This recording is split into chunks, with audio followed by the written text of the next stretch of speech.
Oh, Comic-Con. Comic-Con's happening today? Oh, that's right. It's in Florida. Oh.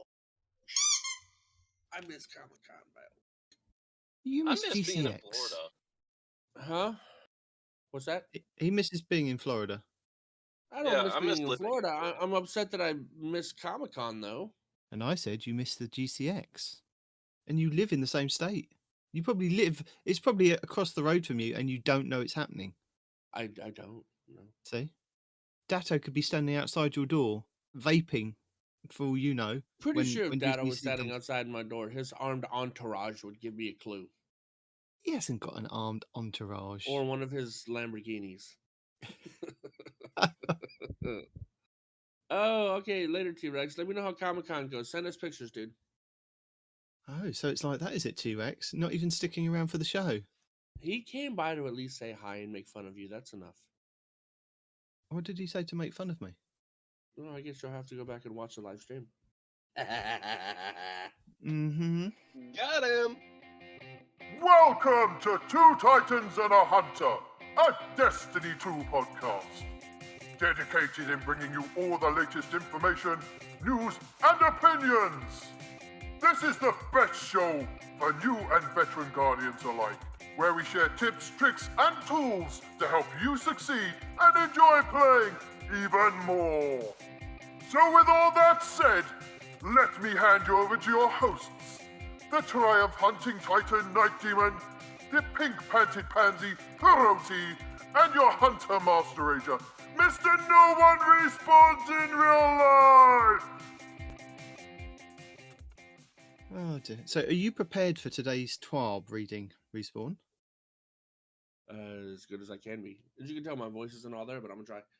No, but have you read the TWAB yet? Or have you had it No, read to no, you? like I told you, dude, Have you had it read to you? 12-hour days all week, dude. No, I don't know anything. So Kakis hasn't even, phoned you up and said, look, this is what's in there. I don't even watch Cactus, dude. I'm an Astacross kind of guy. You love Kakis. Don't lie. I don't love Cactus. You love Kakis, you love Astacross. Cactus, that guy. Damn it. Cactus? No, I don't know anything. Oh, Well, you got to start with this week at Bungie. Or not this week. Next week at Well- Bungie. That's what you start with. You tell the people, how do we run the show, Respawn? Normally, we do the banter. Banter's Mhm. been done. Banter's and then you done. go into next week at Bungie. No. which I don't have. We introduce ourselves. Because this week we've got a guest. Yeah, we have a mystery guest here that you guys have not Two introduced Titans yet. and a Hunter. Unfortunately, there's only two of us this week as Peroty is on vacation and we couldn't find a third in time. So you're just going to have to deal with me and Nitedemon for the remainder of the show. And I, as you can tell, I'm under the weather. So Nitedemon might have to pick it up a step or two. Yeah. But it's happened before. Y'all have been here with us before when it's just been me and Nitedemon and everything turns out pretty okay, It's a blow. I know. It's a blow to our comedy section, but I think we'll be okay. So yeah, and then of course there's me. No one respawns in real life. The Hunter Master Rager, the leader of the Titan. Hunter army. And then we have Nitedemon, who's a crown-eating Titan. So, welcome to the show. No guest. Don't forget about your guest. Yeah. You're just leaving him hanging. Leave him Yeah. hanging. Oh, don't do me like The that. third voice in your head. The voice in my head. I'm taking pills for No, it, the it's not third working. voice in your head. It's not. No, the voice in your head is the other you. I'm the second voice. The third Yeah. voice in your head. Well, I mean, that one wasn't supposed to be back. The pills were supposed to take care of that one. Oh, dear. Or how about your hunter brother in arms here? How about that? Yeah, no, you got another hunter. So it's two hunters and a titan this week. Yeah, okay. We have HAwkSlay3r here who helped us with the competition and who is doing his best to help me get you guys some merch. Since Nitedemon is dragging his feet. So welcome to the show, HAwkSlay3r. Thank you for coming back and filling in Peroty's shoes for him. They're very big Thank you, shoes. thank He's a very tall man. I'm hoping that you can fill them this week at least. He is Well- actually surprisingly tall. Like, he's taller than me. I'm 6'1". I don't really meet a whole lot of people that are taller than me. And he's, what, 6'7", 6'6", 6'7", something like that. Big man. He's Hagrid without the beard. We haven't seen him in a while. We don't know if he's got a beard. All right, things could have changed. He may.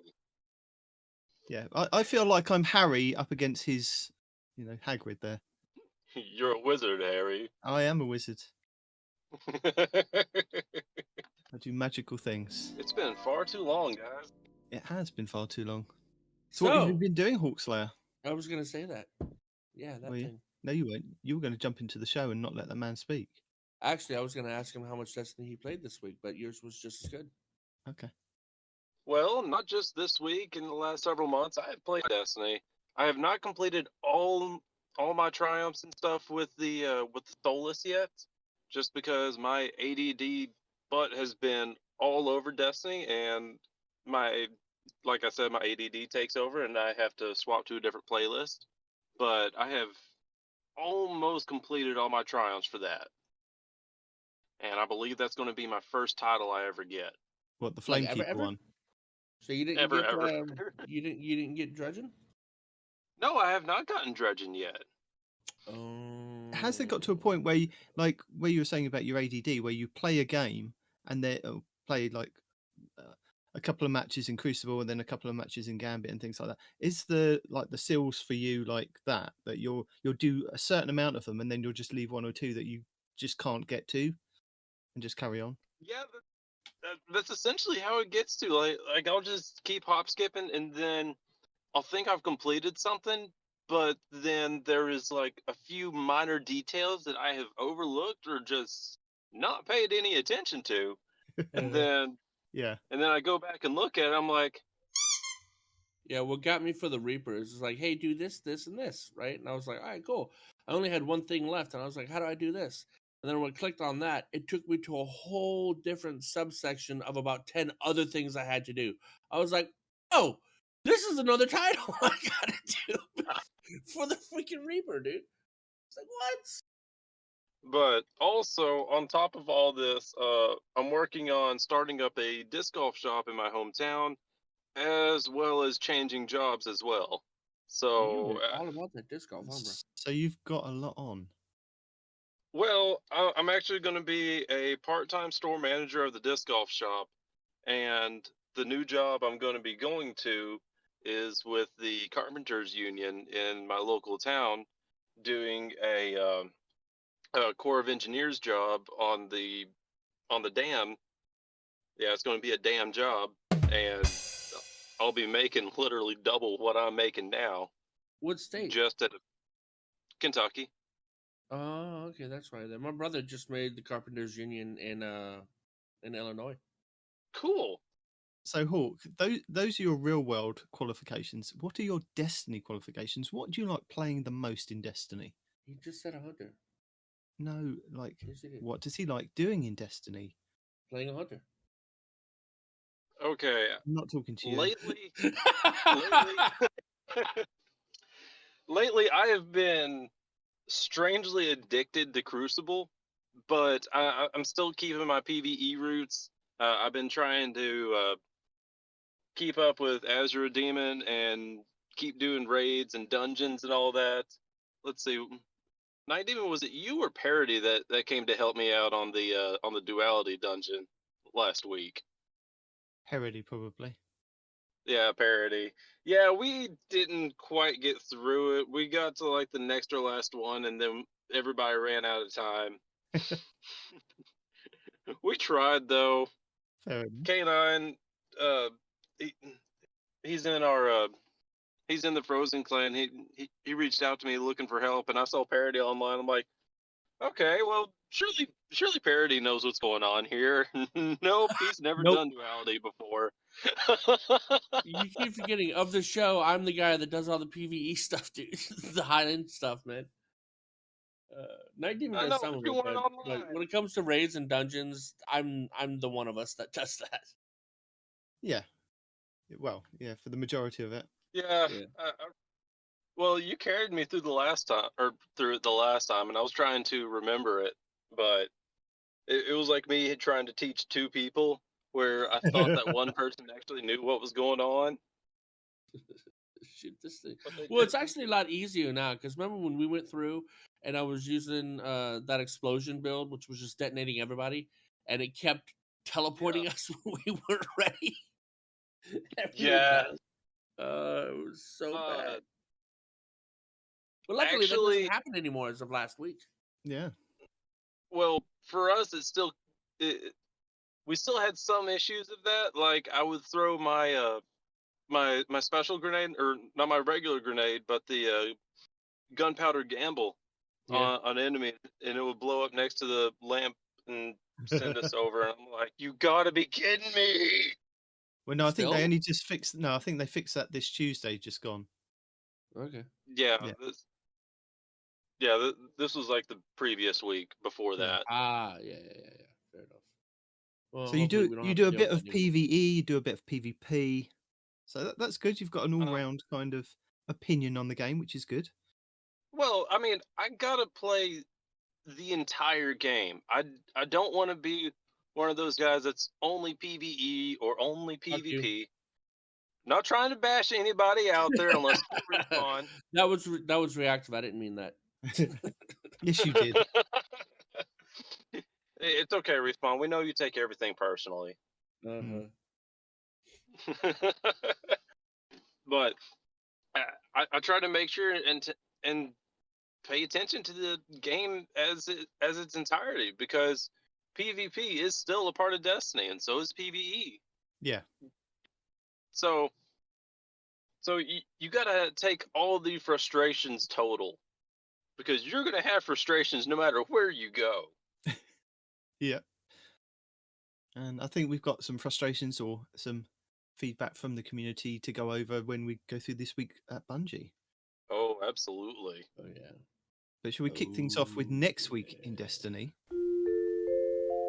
What is happening next week?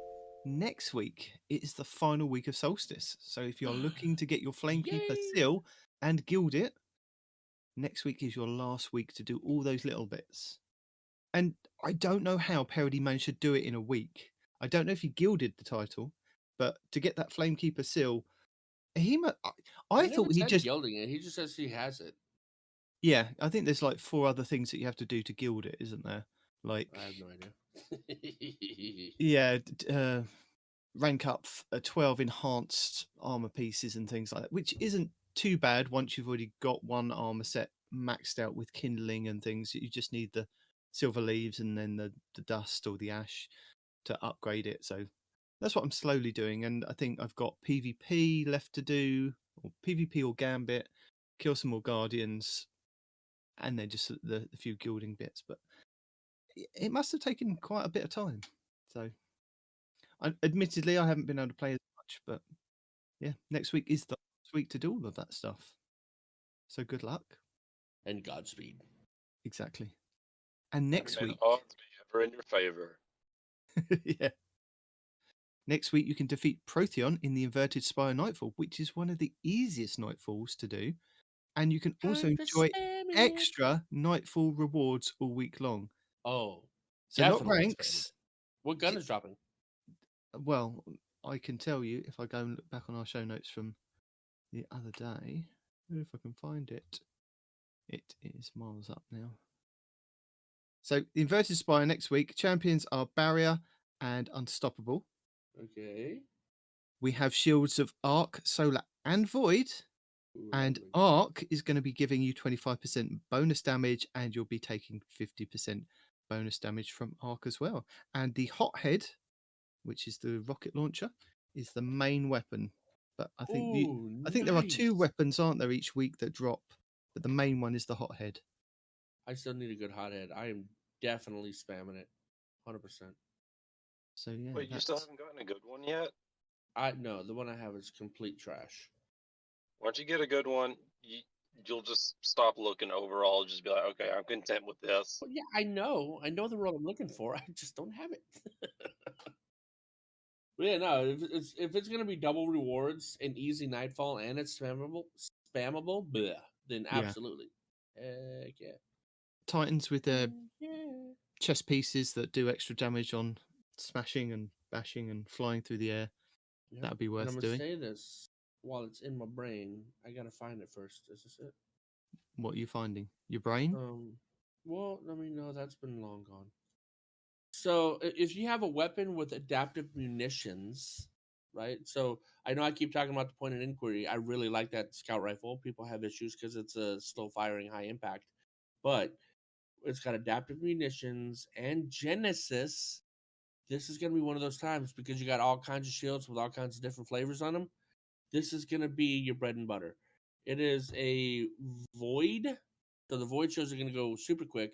But even the other shields, the ones where you think you have to hammer on for an hour if you don't have the right element, this actually negates that because it's anti-barrier, first of all, because it's a scout rifle, so you get that extra damage to barriers.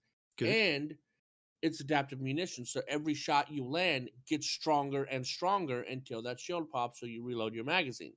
So again, really, really good. I like this one because it's got that whole combination. But anything with adaptive munitions is going to be your friend if you can't fill all the elemental slots. And even if you can, adaptive munitions is still good just for general gameplay. So you do you, but I've used this in Grandmasters and it works really well. So that's my advice. Take it or leave it. Okay. And Shax will be bringing momentum control to the Crucible. So how do you play momentum control, stand-in Peroty? Well, how I play momentum control, Yeah, that do. I'll capture the zone, and I'll try to find a fairly discreet location and camp out with either my Outbreak Perfected or dadgummit, what's that other pulse rifle? The No Bad time to Juju. explain. Bad Juju. Bad Juju. That's what it is. I'll camp out with either one of those two and just wait for somebody to start taking the zone. And if it's 1 to 2 people, I can typically take them out fairly easily. If it's any more than that, and I don't have any backup, I'm typically essentially I just camp out on a zone and just make sure that they're not able to cap it, so that we're able to get all of the momentum. So this is the one that your weapons are dialed up to 11. So scouts are really good in this. So if you're doing like catalyst for scouts, Mida, Jade Rabbit, all go really fast in this because it's literally a 2-tap to the head. Other hard-hitting pulse rifles are really good as well. So you can do that. There's no radar as well, which kind of helps and doesn't help, which is why Hawk was like saying that he posts up in a corner somewhere and just takes people out because they don't know where you are. Unless they kind of remember where you are and then they come for you and John Wick you to death. So one of our fans, who We have shall a not be fan? mentioned, Okay.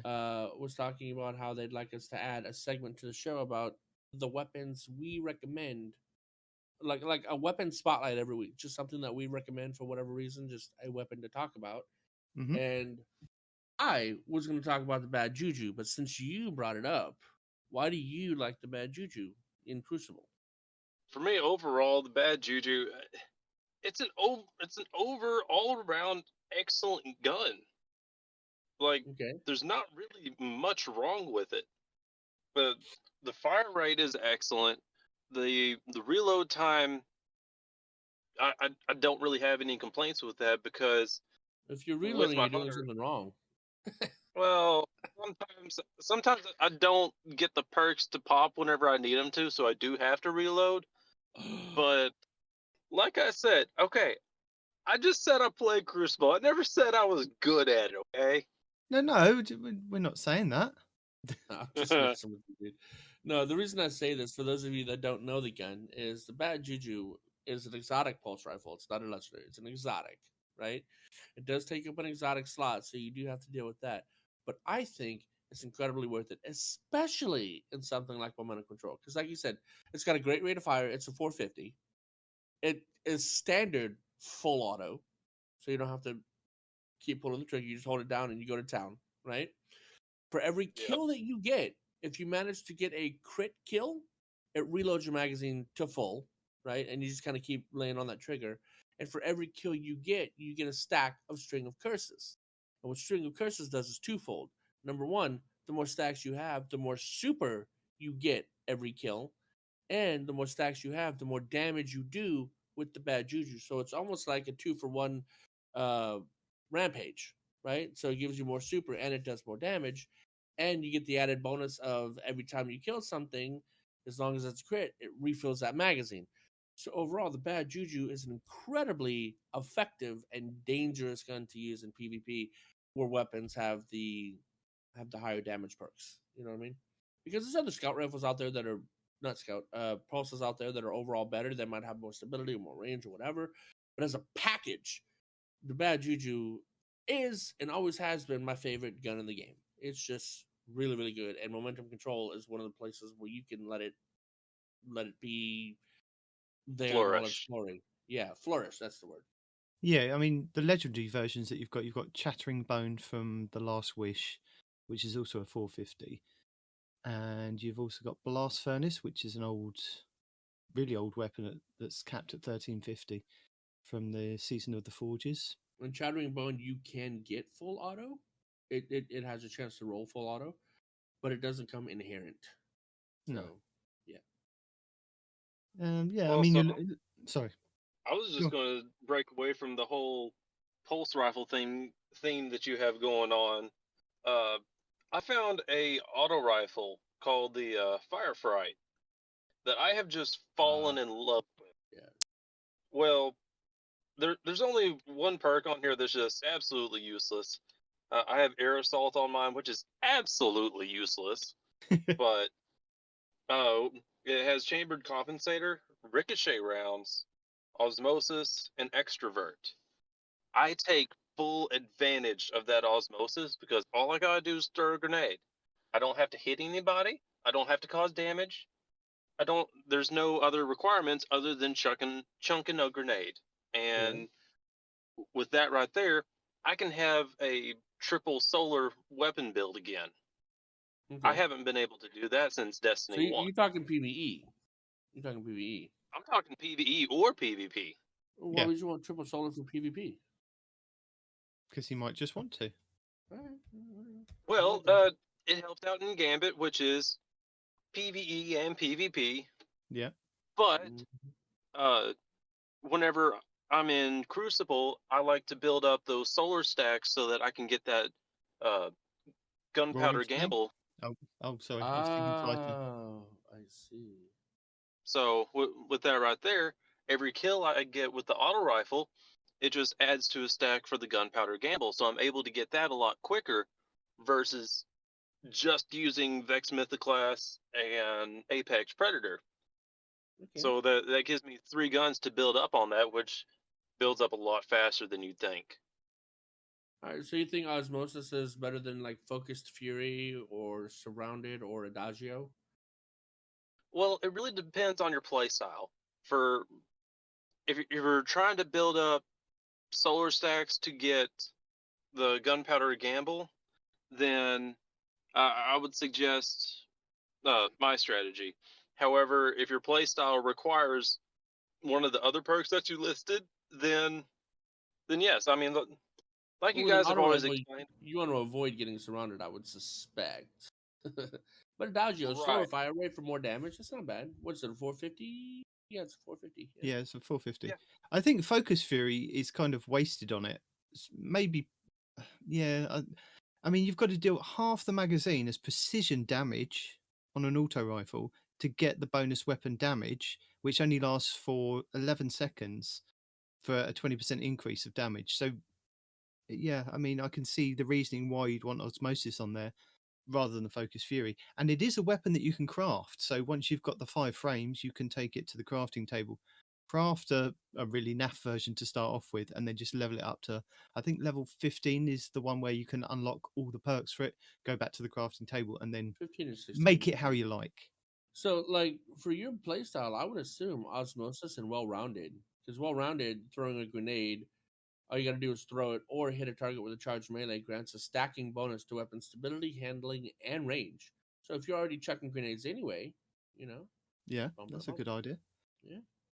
Then you can get high cal rounds, ricochet rounds, armor piercing rounds, and then all the barrel perks. So, all in all, not an overly impressive set of rolls, but yeah, you got a good combo in there if you like chucking nades. Not bad. It's a pretty gun though. Visually, it's a very good looking gun. I Ooh. love it. It's a Yeah. pretty gun. And I tell you what, Time Sausage Gaming this week put out a video of the best shader that can go with it, and I will put it in the show notes. Do you guys want to know what it is? Oh, yeah. It will make your gun look black, just completely black with a few little highlights. I already know what that is. That's the one I use already. Don't tell people; they've got to go and watch the video. Okay. Yeah, I know what it is already. I mean, I want to know. It's funny because the shader has blue on it, and you think there's going to be blue somewhere, but no, this thing is just No, straight no, black. it's not. It's not that. It's not whatever you've Really? got. Yeah. Oh, Snapdragon. What's Snapdragon? Well, Snapdragon is something I say instead of cursing. Oh, okay. This is a new thing.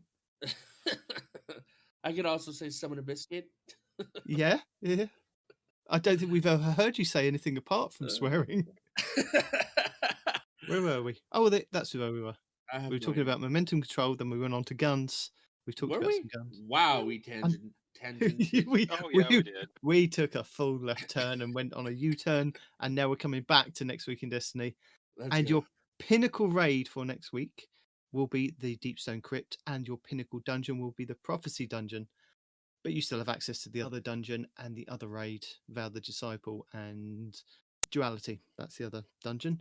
They will still also give pinnacles, but the other pinnacles for next week, which are the rotator ones, Deepstone Crypt and Prophecy, which are quite nice. Added bonus for getting some pinnacles, as well as, playing Solstice, because Eva Lavonte likes to give out pinnacles as well. So keep doing that, and loads of pinnacles. If you haven't done either one of those, I recommend both, actually. They're both quite fun. I mean, this is Destiny we're talking about. What? I think they're fun. I didn't say they weren't. No, that's what I'm saying. Why you said that? This is Destiny we're talking about. I was like, I don't understand why you said that. He's No, picking I on you. I said that because it's Destiny. We all play it because the whole game is fun. Oh, well, I Don't start with me, there's some people out Respawn. there that would disagree. No. There's just some. Okay, so I would agree that PvP is not fun, right? But aside from PvP, there's some people out there that would agree that there's a lot of PvE stuff that's just repetitive, boring, or just straight up not fun. Like a Grandmaster where you have to fight the two witches. That one is just not fun. Nobody likes that one. It's one witch. You know that, don't you? She splits into two. Yeah, but she's one. It's one and the same. It's like the little Taken ads that split off into two. Yeah, except it's a boss, and she does owie levels of things. Does owie level of things? Yes. She's not my friend. So moving on. Yeah, moving on. We have... Let's go to Eververse for next week. Let's go, Eververse. Let's go. I don't know how to follow that up, apart from telling you what your weekly offerings are for silver next week. We have the Catching Rays exotic emote for 1,000 silver. These will be on the featured page. We have the Final Instar exotic ship. That will be for 800 silver.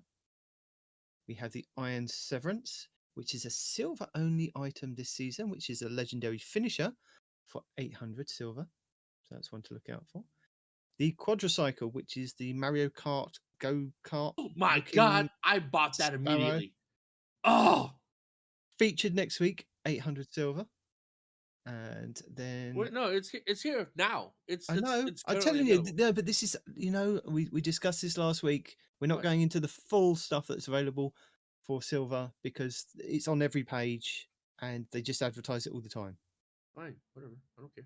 Okay, so I'm just saying what's featured next week on that featured page. So Bright Dust the next week, if you've been earning it through doing your bounties or just playing the game and getting to level 100 on your season pass, and maybe sometimes when you get those Eververse engrams and you take them to Tess and she goes, here you are, have a small, medium or large pile of Bright Dust, and you go, what do I need this for? You throw the dust back in her face, blind her, and then just steal stuff from her. And what you can steal next week is the Cabal Skipper, which is the exotic emote. That's going to be for 3,250 Bright Dust. We have the weapon ornament for the Jade Rabbit, Raging Lepus, and that will be Ooh. for 1,250 bright dust. Looks very cool, black and red. We have the Shocking Entrance, which is your legendary Transmat. That will be for 450 bright dust. The Oiled Algae legendary shader, which is 300 bright dust. And I vaguely remember that Peroty put this Oiled Algae on some of the Titan stuff. I think it was his like seashell looking armor from Iron Banner, and he just turned into one big shiny shell. That So is the look right out for that one. That Yep. is that one, isn't it? Yep. And then further down in your Bright Dust offerings for next week, we have a Power Rising exotic emote for 3,250 Bright Dust. The Silly Handshake multiplayer legendary emote for 1,250 Bright Dust. If you missed it in the last couple of years, we have the Buoyant Trap, which is the ghost shell that looks like it's got jaws as a rubber dinghy thing round it. Jaws is in the shark. That's for 2,850 Bright Dust.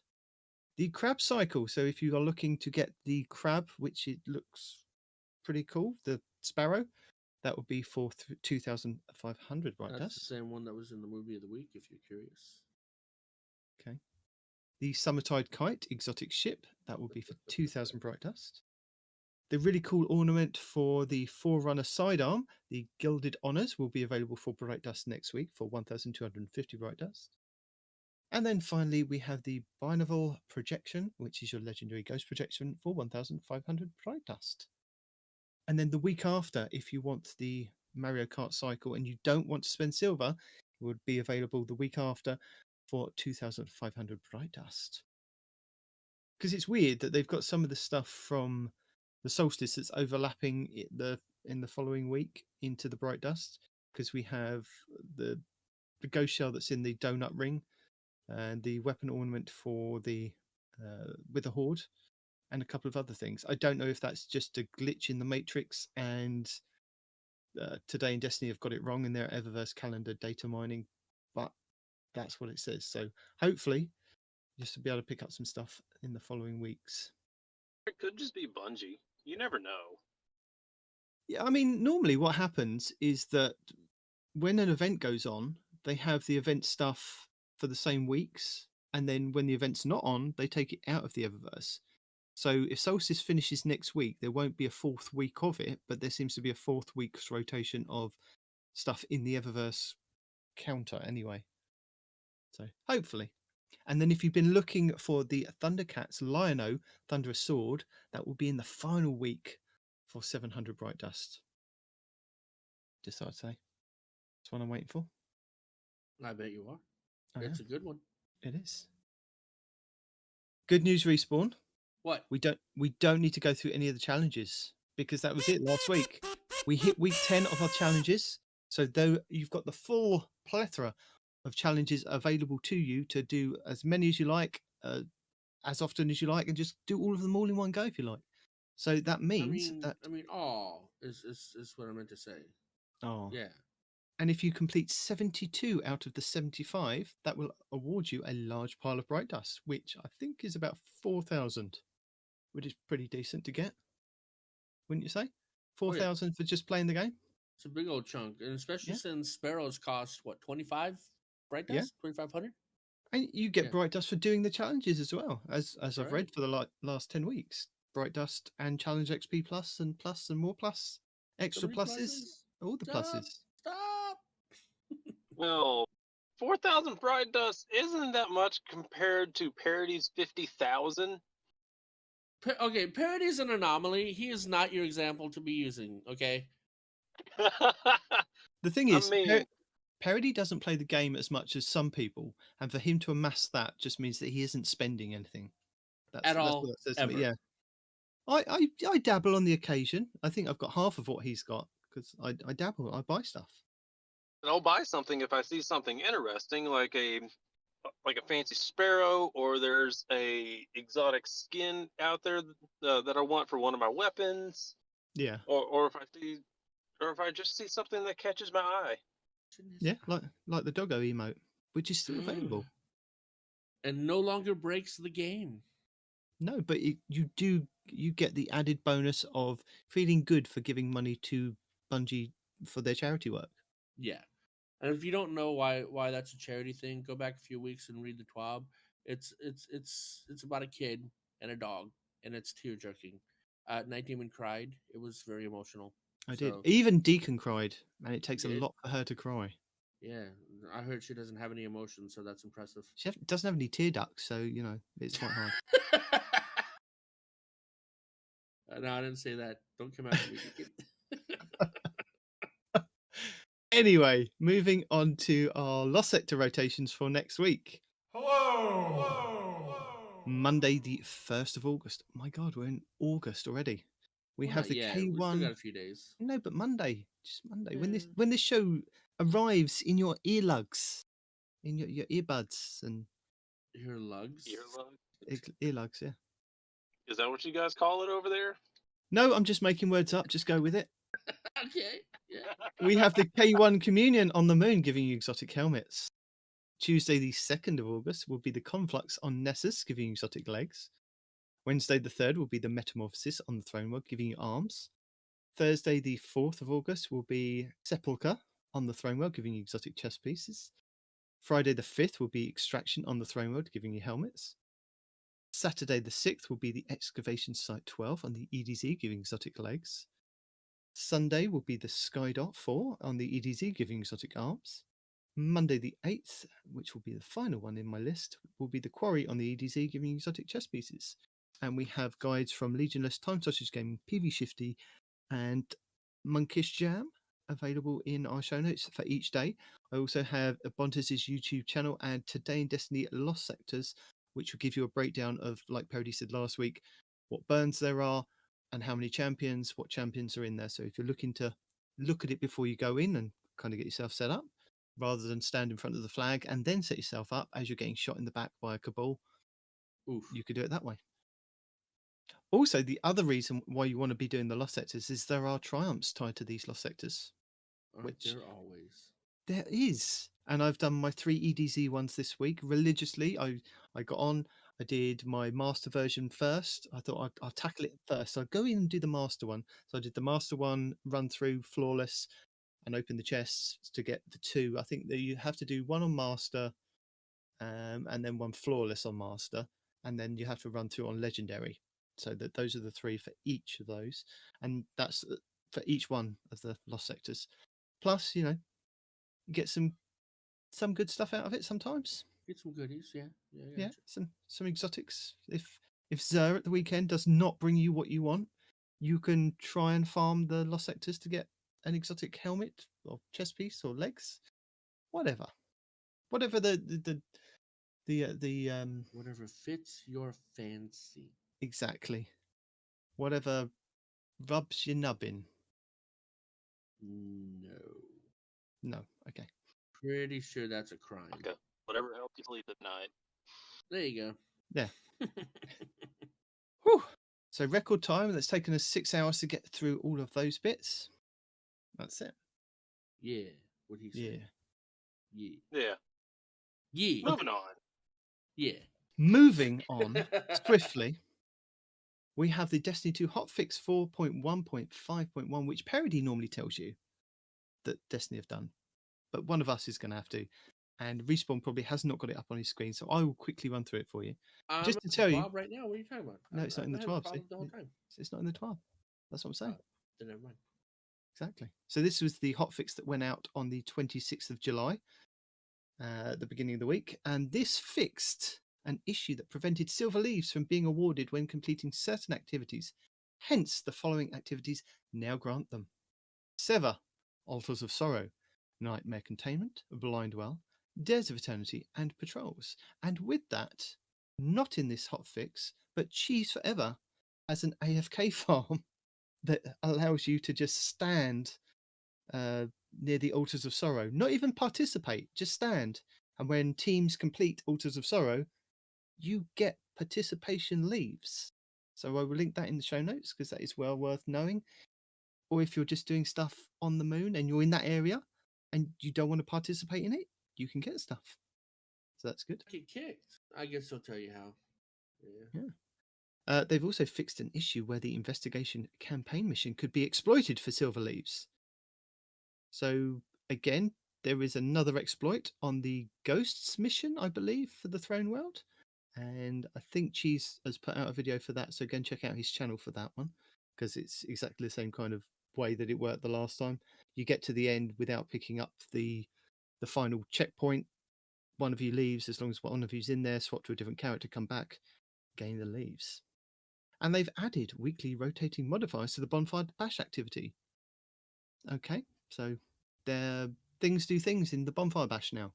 And I did notice that when I killed a different couple of Fallen, that they dropped those really annoying bombs that kind of slow you down when they explode, and it's like, oh, Hate those. yeah. So it's like, oh, I hear that ticking, run away, run away. So yeah, they've added things but like you'll that. never get away in time. No, it always catches you. It's always like a dust-filled grenade on it in its heyday, isn't it? It gets you no matter where you are. You could be on the other side of the map and it still sucks you back. Yeah, those were the good old days. No, those were the bad Yeah. days before the Empire. Yeah, but with those things, you can't even dodge out of the way. No, there's quite a large That's field, right. isn't there?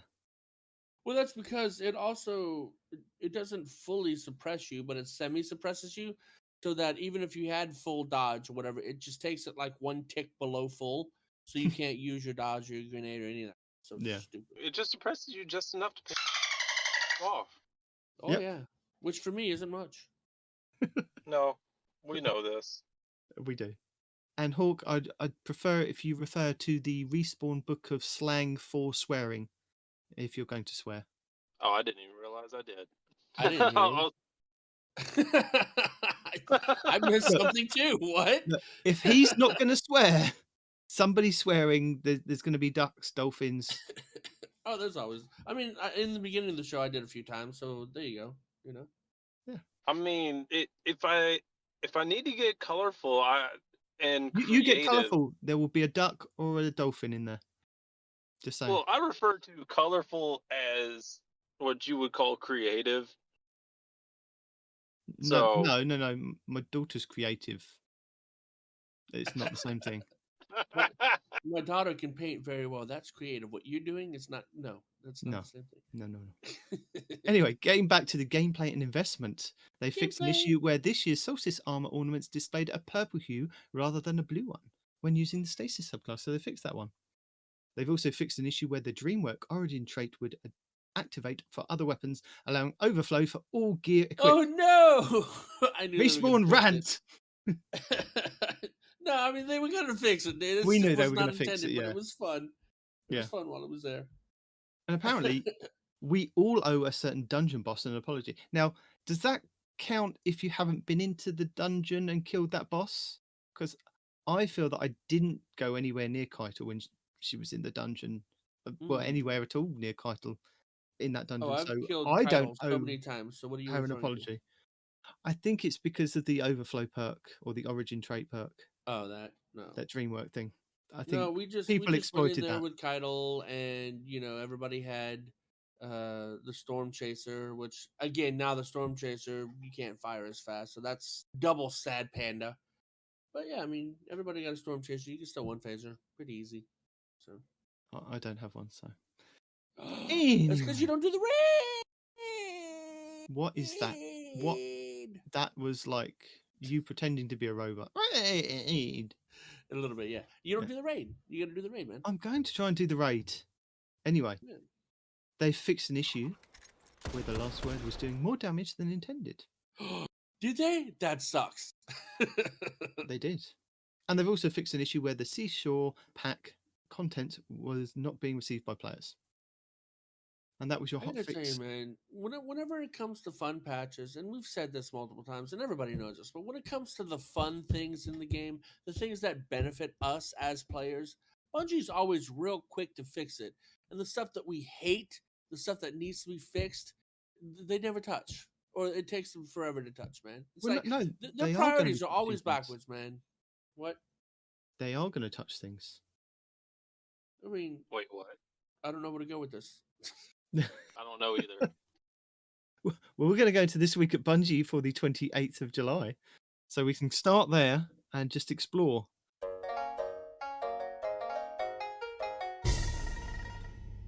if that helps. I mean, Yes. I'm all ears. Good. So this week at Bungie, they're planning a raid date night. Yeah. In season the 18, it will be our second go at bringing a raid out of the Destiny content vault. And this time, it's going to be redacted. Sorry, we're saving the reveal of which raid is coming to Destiny 2 for our Destiny 2 showcase on August 23rd. But we wanted to make sure you had time to make any arrangements necessary to be ready on day one. That's cool. You don't request off work, hire a babysitter, but don't skip school, please. Your education is important. Redacted Raid goes live at 10 a.m. Pacific on August 26, 2022. Yes, guys, let's go get ready for day one raid when we have no idea what it is. Thank you, Bungie. They don't want you practicing it. That's what it is. You've got to go back They and practice literally just said all get the ready for day raids. one raid. And they're like, yeah, we're not going to tell you what it is. No, they're going to tell you on the 23rd. So you'll have from the 23rd to the 26th to practice it. And let's face it, if you are a D1 vet, or even if you're not a D1 vet, D1 is available now. You can pick that game up, you can go and play it, and practice the raids that are in D1. I mean, last week we had a if you clue. want I'm to. pretty sure it's going to be Wrath of the Machine. And if it is, it's a great raid. Yeah. But if they're going to bring back Wrath of the Machine and we already have the Outbreak, what are they going to put for the exotic? Maybe it's Are we going to get a D1 exotic sword? Now, those were awesome. Now that we're talking about it, this raid, and what it possibly could be, because they haven't told us, are you down to make another bet, sir? No.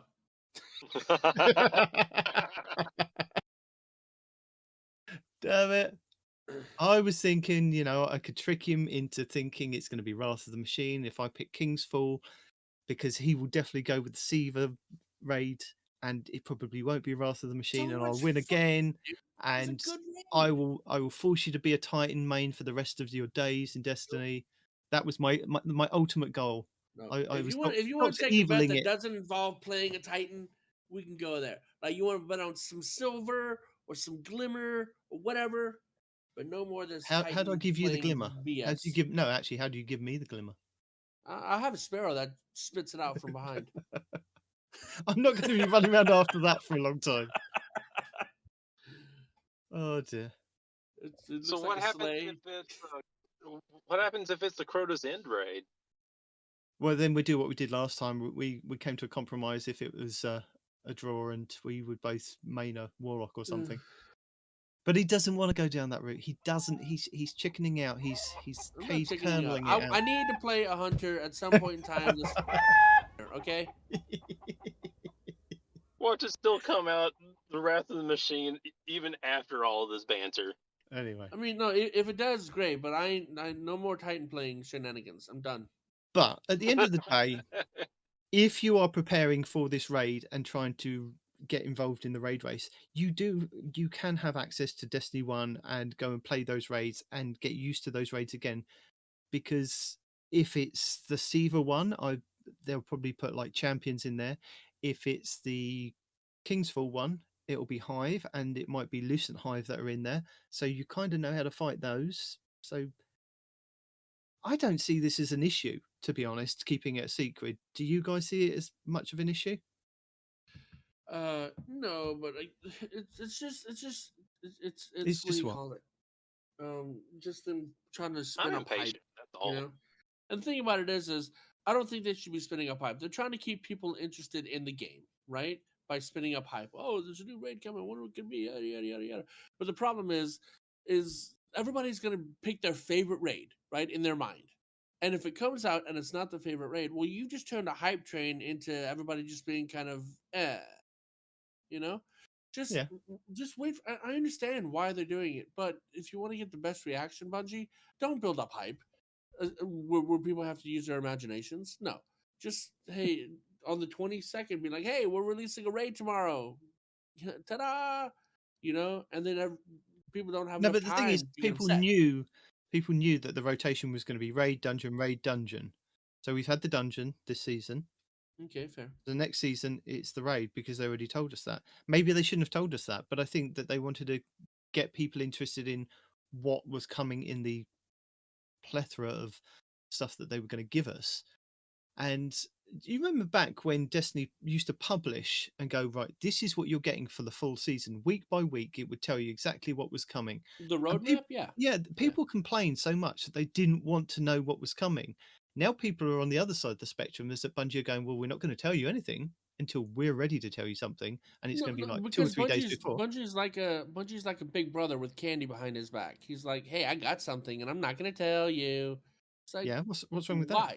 Well, because Just be by doing patient. that, it's not about the patience. It's about It is. you using your imagination to build up hype for something you want.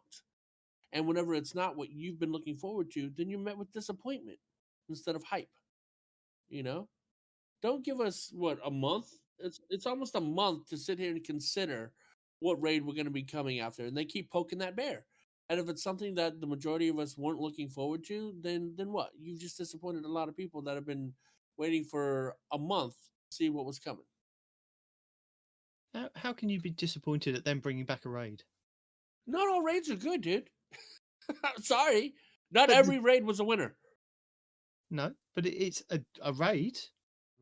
Well, let's be Well, honest I here. understand they don't have to tell us anything, Gator, but I'm okay with them not telling us anything. I enjoy surprises. That's why half the time, like, I tell these guys not to spoil me until I can see it. I enjoy surprises. So if Bungie wants to keep it to themselves until it gets released, and they're like, "Surprise, everybody! We got a raid coming out today." That's a surprise. I'm like, what? I'm okay with that. I don't. If they didn't tell us anything, I wouldn't give a shit. As long as they gave us the patch notes, they told us what they fixed. They told us, whatever. I'm fine with that. They don't need to tell us what raid's coming, what dungeon's coming. I don't care. Let it be a surprise. Go on, Hawk. What were you going to say? By the way, Gator's Well, in the chat. You see, with this right here, you're not going to make everybody happy. Some people are going to want to know what's going on, and other people are just going to say, you know what? Just tell me whenever it comes out. You have both spectrums of people that play this game, and you have some that are in the middle. So you're not going to make everybody happy. No. Oh, it's RNG Gator, not Old Man Gator. He told me to specify. Oh, okay. Okay. But no, if they just didn't say anything, right, then nobody would know.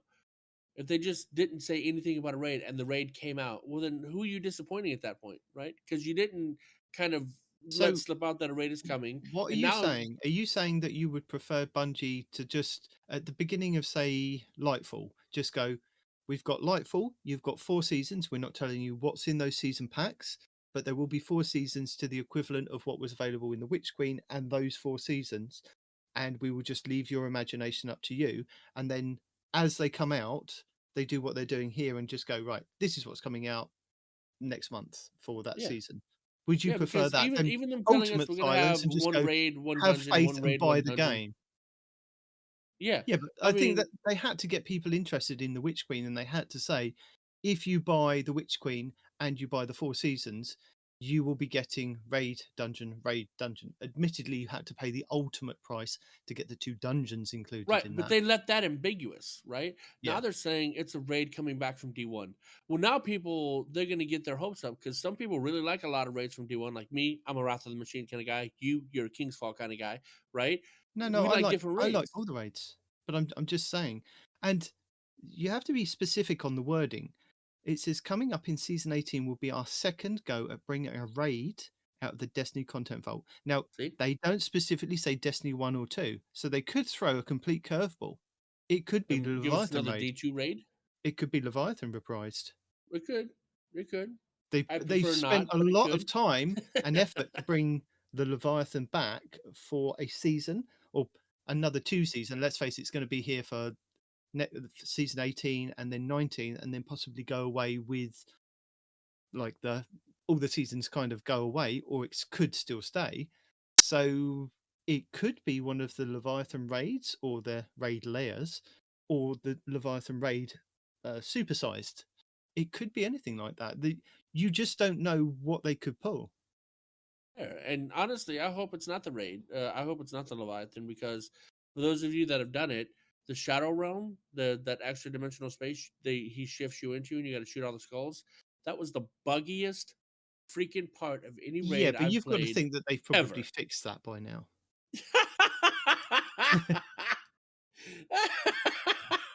You've got to hope. Hope? Yes. Yes, you've got to hope. You've got But to hope.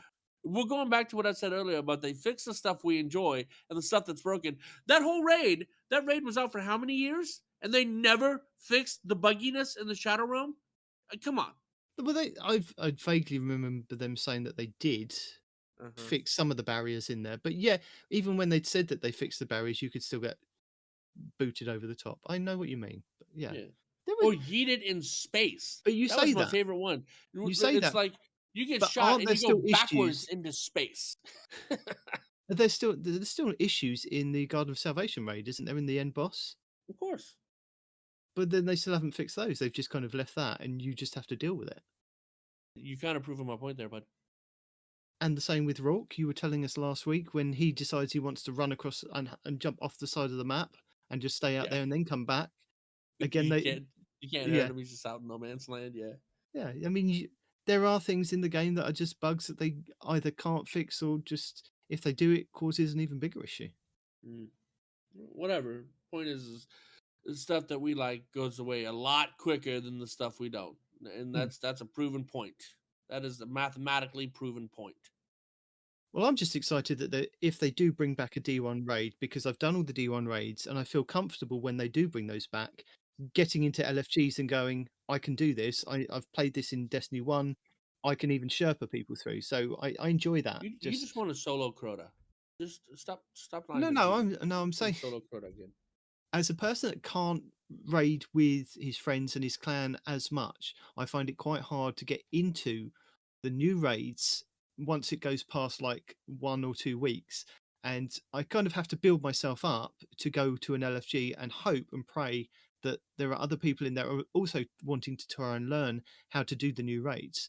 So it's quite a relief to have an old raid come back that I know and I've known quite well. I mean, I know all the other 3 or 4 raids that have come in Destiny 1 really well. So I can go and play those with LFGs from like week 3, week 4, week 5 without any kind of pressure.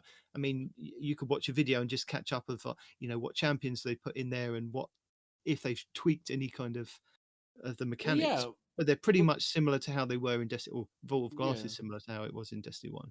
That's what I was going to say. I was going to say, look at the Vault of Glass. Vault of Glass in D2 is not the same Vault of Glass from D1. No, but it's very similar. And for somebody that's played the D1 raid, it's quite easy to get back into it in the Destiny 2 raid version. But the new raids, like I was saying, I think they brought it up on the Guardian Hub or the Guardian Down podcast. They were talking about raids. And I think a few of us are in the chat saying that it's quite hard for a solo player to get the courage to join an LFG 2 or 3 weeks into a season, because there's all that kind of, well, if you haven't done 10 plus clears, we're not letting you in. I mean, there are some really nice LFGs groups out there that will kind of Sherpa you through. But I'm finding it a lot harder in the last couple of seasons that people will take you through if you haven't got a clear, or it says 10 plus clears in the comments, but you know what I mean. There's kind of this thing around it. I'm gonna give you some advice that my Cisco teacher years ago gave me, and he was an immigrant from Korea, right? Yeah. So he came to America like literally mopping floors, right? And then by the time I met him, he was a doctor at my college, right? Yeah. So his life lesson that he taught all of us is lie. Right. If you're going to apply for a job, you apply for the job. By the time they realize you don't know what you're doing, you've got experience for the next time you go to get this job. Yeah. Right?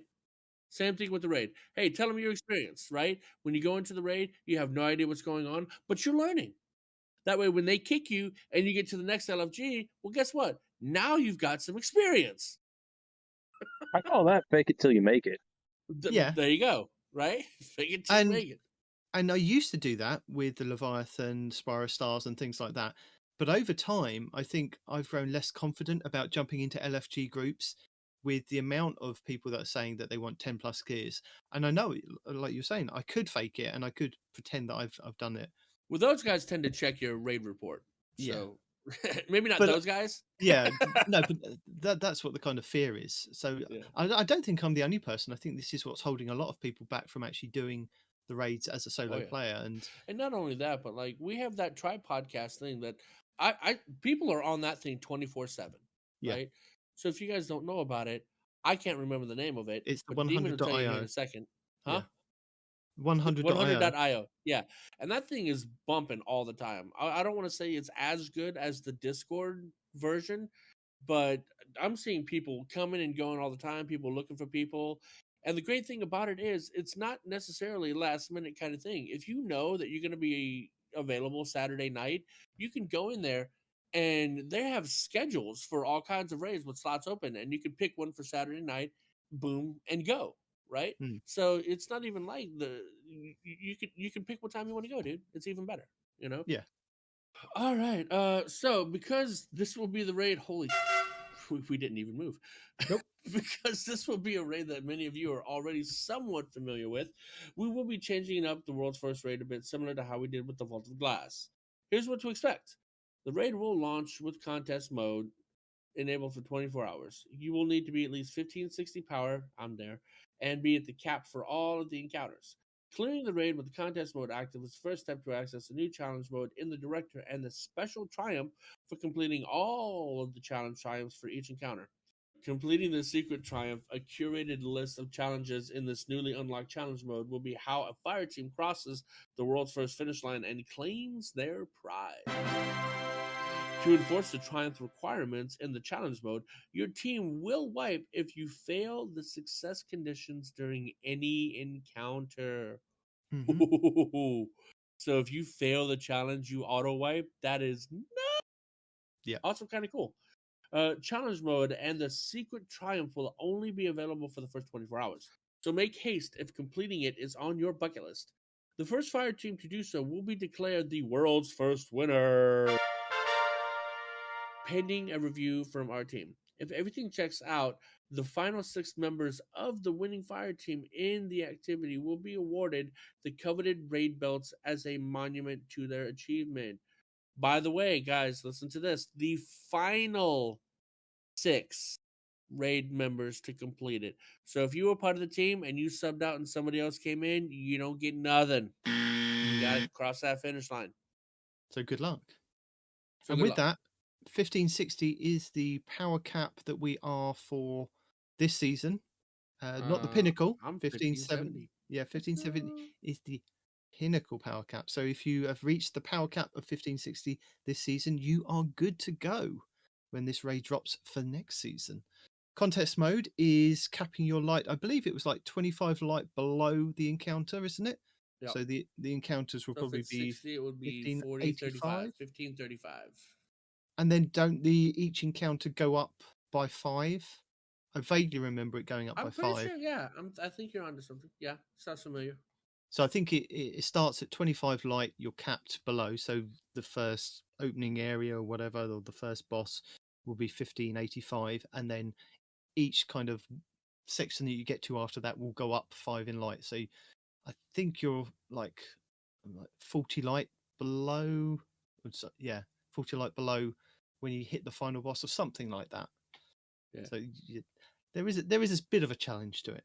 Mm-hmm. And go with Invis Hunter, go Bubble Titan, stay alive. And with the challenge mode, at least it kind of helps you guide you through. So if you complete it and then you're going back through to do the challenge mode, at least you kind of know what the challenge is. If you fail it, you can kind of try and work it out to get to that world's first. But let's face it, Deacon and Moople's team will probably win again. So Deacon? you know she was in charge of Moople and the team that won the last 2. I was totally It's her clan, oblivious. remember? Do you not remember the whole? No. Short-term No. memory. Okay. Long-term problems. Squirrel. Yeah. Hulk, have you got any thoughts on this? Well, Yeah. honestly, I'm actually wanting to try for this raid, so I'm going to be keeping it. I don't even know which raid it is, but you know what? I'm going to give it a go. If I got to take a day off work, you know what? I got like 6 vacation days that are coming up. I might even just use one. No. So you're not upset that it's now being held on a Friday rather than a Saturday? That doesn't affect you guys. You haven't got any kind of prejudice against Bungie for doing that. I mean, it depends on my work schedule. Am I traveling Friday? That's all I can say. I don't know. Yeah, I mean, But they've given you enough as time for to me, book it off. That's true. well, honestly, since I'm changing up jobs soon, I'm probably going to use up all my vacation days at once. So I'm going to have like a week and a half that I can just do whatever I want to and still get paid for it. So Destiny. I might just get paid to play Destiny. Exactly, that's a good one. Dun, dun, dun. Because I believe the weekend after is your Labor Day weekend. Sounds right. I believe so. Oh, so I can take one. So I can take like a full week and a half off. There you go. Love this. Labor Day is going to be that Monday, not that Friday. So that's already after the contest is over. Yeah, no. But what I'm saying is the weekend after, so it'd be the 29th of August, 30th of August, the week after, yeah? Okay. So that weekend after is the reason probably why they're not doing it at the weekend. I've heard a lot of people say it's because of it's a long Labor Day weekend, and Bungie would probably like the time off like every other person. So that's why they're scheduling it on a Friday, because they mainly work Monday to Friday. The issues that they had with the Vow the Disciple being on a Saturday, yes, they had Bungie employees there watching and things like that. So, they were obviously paid to come in and work. But there were so many issues, weren't there? The game was glitching out. People were getting despawned and taken out of the game. And then there was other glitches that helped you in the game. And you The whole remember team that. just wipes and ends up in orbit, and they're like, "What the hell just happened?" Yeah. I remember It's a feature. that. So I think they're trying to negate that. Because I mean, where I think about it, it works out about 6 o'clock in the evening over here when it releases, but it's like 1 o'clock in the afternoon for you on the East Coast, and then even earlier for them during the day on the Friday. So they've got quite a considerable time to watch people go through the raid race, and it doesn't take them past hopefully it doesn't take them much past the 5 p.m. End of day business thing, and they can all go home and have a nice evening.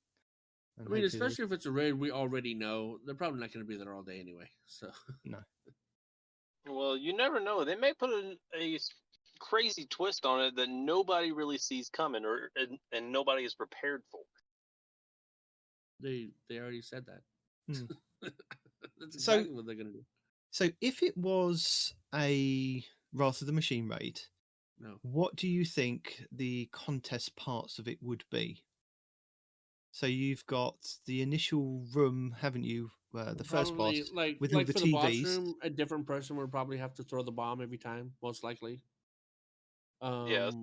Yeah, probably that. Or Didn't we have that in the? That's the thing. If the yeah, contest, I mean the we contests are had usually what had a they were in hard the mode. past or close Yeah, to we had it. hard mode, didn't we? Hard mode, Wrath of the Machine, and hard mode for Kingsfall. Just so, do you Right. think the challenges are going to be similar to how they were for those raids? I would say yeah. I think Because so. we didn't have that with Vault of Glass, if I remember rightly. No, not the challenges for Volta Glass were, I think, similar to D1, but I don't think you had this challenges only mode when Volta Glass came out. So no. So that's a new thing. If you usually go to orbit, that's new. No, but that's yeah. only as you're trying to figure it out for the contest mode. Okay. What? I thought it was on board. I guess I wasn't. What?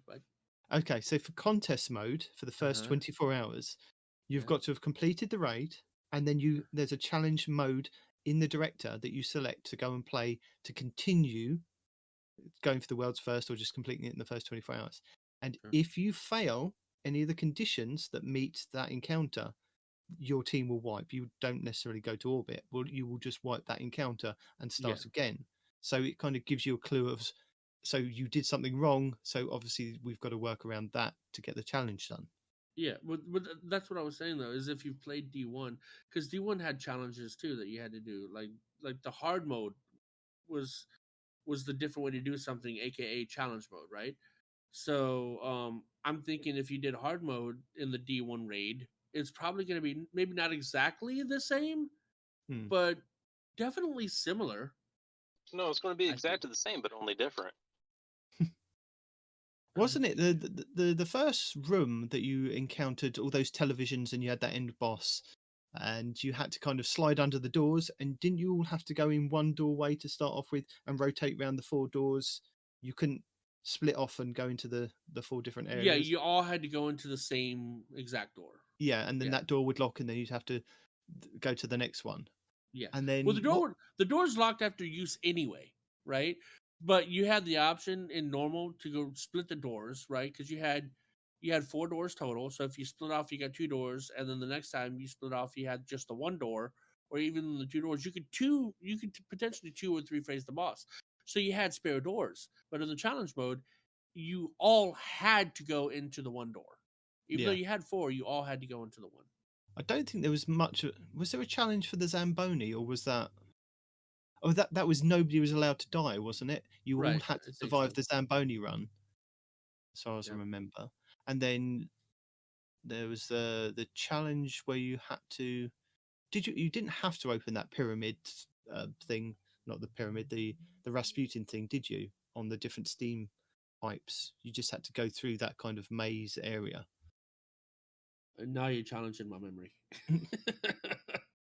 There was a kind of Rasputin diamond cube in that steam room, and you had to have certain guardians jump on different steam points different times to kind of open that like cube up, and then you got an exotic engram from it the first time that you ran through it, and that was part of the quest for the Outbreak Perfected or Outbreak Prime at the time. I vaguely remember that. There were things that you had to do to get the Outbreak as well. I think maybe that was the challenges, wasn't it? You had to do it on the hard mode to. I'm possibly not remembering this correctly at all because it's been a very long time since I played it. And then the boss room, the final boss room, wasn't that he wasn't allowed to teleport? Or am I just not remembering No, this? you as well? couldn't stop him from teleporting. Oh no, that was it. There was a power up, wasn't there? There you could grab 2 balls. I think it was balls that you could grab by shooting the plates in the floors, or the plates lit up on the floors. And Yeah, the bomb that you had to one chuck at him. person got the bomb to throw at him, and the other person got the buff. And the buff would give you, I think it was your super, wasn't it?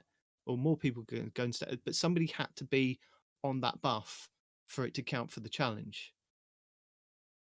So yeah, maybe it'd be along the similar lines to that. So you can play D1 and go and figure out those challenges. And then Sounds good. Kingsfall, what did we have for Kingsfall? We had the bucket race. That was quite interesting. What was that you couldn't do? Do not remember, dude. Kingsfall was okay, but it's not one of the ones that give me happy thoughts. So it's not exactly in the forefront of my brain. There was always this theory of like when you did an LFG with Kingsfall, and because it was quite a hard raid to get into, if your team couldn't do the initial bucket race opening of the doors, then you knew that you had a really bad raid team. So you'd done that initial kind of Court of Oryx, you'd gone through the door, you'd done the jumping puzzle across the ships, and you got to the bucket race, and you knew that you had a really incompetent team if you couldn't get through the bucket race of changing the buff or running around, like standing on the plate. You had a couple of people standing on the plate that would then have to, one person would then run into the middle from both sides, shoot the doors and shoot the glyphs and shoot the witches to open it for the, I can't remember his name. Is it the, I want to say Warkeeper or Warpath, but I can't remember. To open the door to go to the first main boss that you had. So yeah, I vaguely remember there was a challenge mode to that, and then the challenge mode for the War Priest. That was his name. Do you remember the War Priest? He had the big blight behind him, and no, am I just This is all you, dude. okay? Some things I remember, Yeah. but not what you're talking about. I can't remember what you had to do. You had to. I'm sure you had to kill like different hive on both sides, and there were people up on the top ledge, and there were people down below, and there were people hiding behind walls, and you had to kill all the hives that came out. It just sounds like whenever you have to fight Oryx with a sword. That's what when you're talking about people on the top platform and bottom platform, but I don't remember what you're talking about. I honestly can't remember how the War Priest worked, but I remember when it got to damage phase with War Priest, we would drop a bubble, and we would all kind of be in and out of the bubble, shooting him with Whisper of the Worms and anything that kind of rockets as well, damaging him. And then he would do a wipe phase he would summon the blight would kind of light up, and then it would destroy certain areas. Or if you were caught in the white blast, you'd die. So you'd have to hide behind walls. You'd have to hide behind little ledges and things.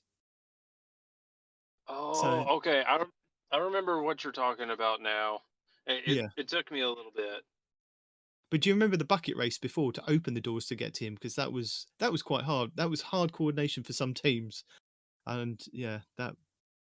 So then Well, you had. and if you didn't have perfect, precise communication, you got bamboozled every single time.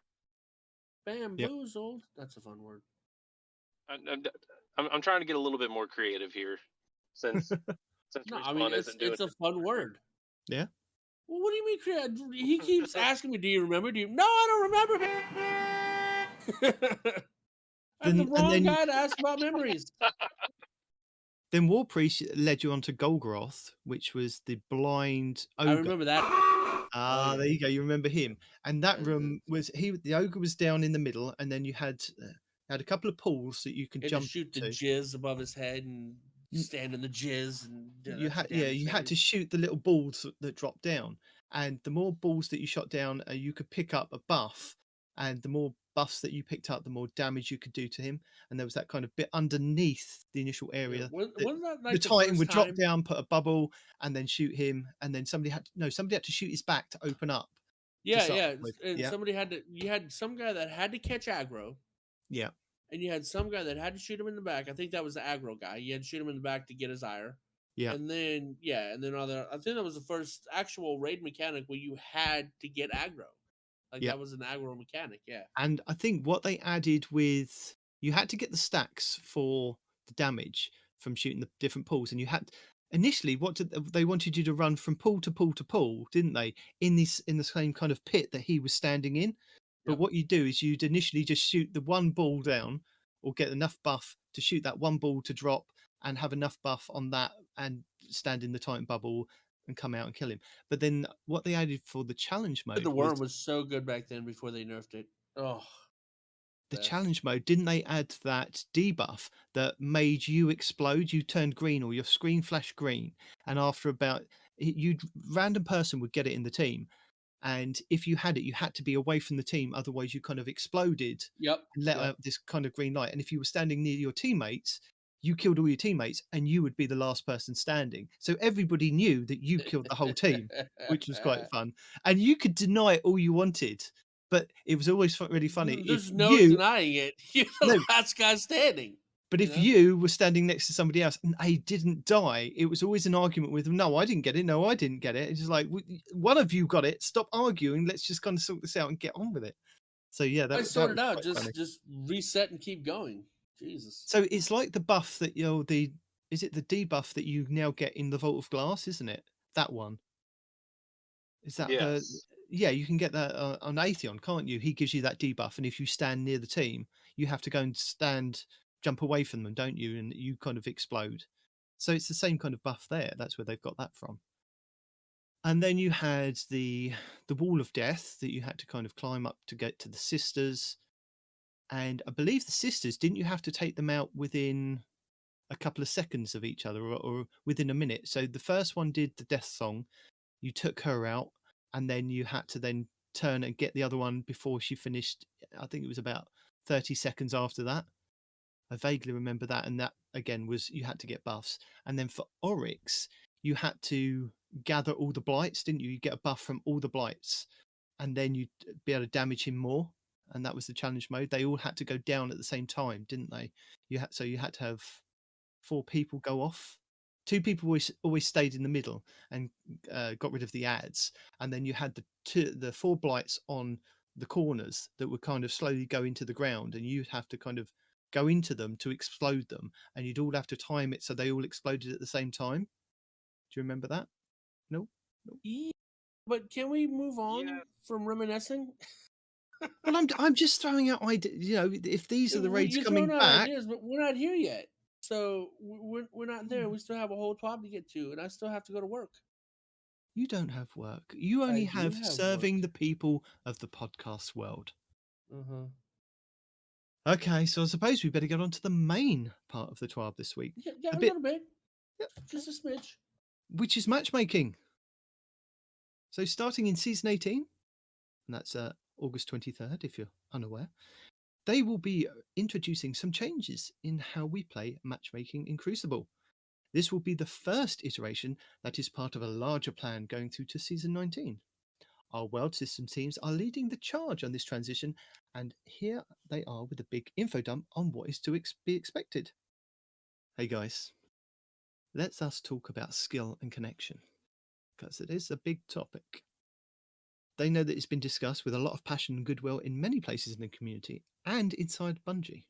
So they're going to give us a clear TLDR before we get deeper into how and why. So they're striving towards the goals that all players, including New Light, and I think that's the main takeaway from this, is the new players mainly, can enter the Crucible and regularly get matches where they can feel competitive and have a reasonable chance of winning or competing. They want to make fair matches using skill-based matchmaking, which is SBMM, and that's going to be important to help meet those goals. So in season 18, they're going to be starting to implement loose skill-based matchmaking to the control playlist at the start of season 18. Now, I think the reason why we're doing it in control is that it is the main playlist that you kind of gravitate towards, even if you're a new player. And it's the bread and butter of the Crucible, I think, of people go there and they just play the game. So I think it's got the larger population of player base for them to kind of gauge of how this is going to work. Do you guys agree with this? Agreed. Yeah, I agree completely. So loose skill-based matchmaking has a wider starting skill similarity than survival and should result in matching with a wider variety of players, whilst also eliminating some of the frustrations we see in our current system. So expect loose skill-based matchmaking to expand to other players in future seasons as we tune what we consider to be high-quality matches by gathering real data and feedback from you. So again, they're asking for feedback after this has gone live, not before, because you don't know how it's going to play. I So, already see the YouTubers complaining. so all the hate YouTubers, skill-based matchmaking. all the man. Twitters, look, if you're a player and you hate the idea of this so far, and yes, if you've been here for a long time in Destiny, we flip-flopped between skill-based matchmaking and connection-based matchmaking. I believe we've even done a podcast on A it way lot. back. Yeah, I know it's a thing that Bungie have done for a very long time, flip-flop between the two. And I think they're going to try and do something that is somewhere in the middle of trying to get the best matchmaking for you to come into the Crucible. Do not give them the feedback now, because you don't know how this is going to play. Like we always say to Respawn when he goes off on a rant of he doesn't like the way that Bungie are telling him that this is going to happen. 9 times out of 10, when the change actually happens, we get Respawn back, and Respawn goes, "It's not as bad as I thought." And I think That's not all the time. There are times when it is, in fact, as bad as I thought. But but even you would say that it's probably best to play the game that they're trying to give us and then give your feedback. Yes, in your mind, you've probably already thought it's a bad thing, and that may influence you going into the new. that matters is my brain. It may influence you quite heavily when you go and play this. But I think people had the similar thought when Iron Banner rolled around with Rift. There were a lot of haters beforehand, and there probably still were haters after that. I was going to say, did that change? I wasn't aware that it changed. But before that, people hated Iron Banner anyway. Yeah. So, I think what you've got to give Bungie is credit for trying to do something to improve the game. Now, it may not be improving the game, and therefore give them feedback after they've implemented it, but not before. They know that you probably won't like it, but you don't need to keep telling them that until we've actually played it. Okay, just let them screw up and then give it to them.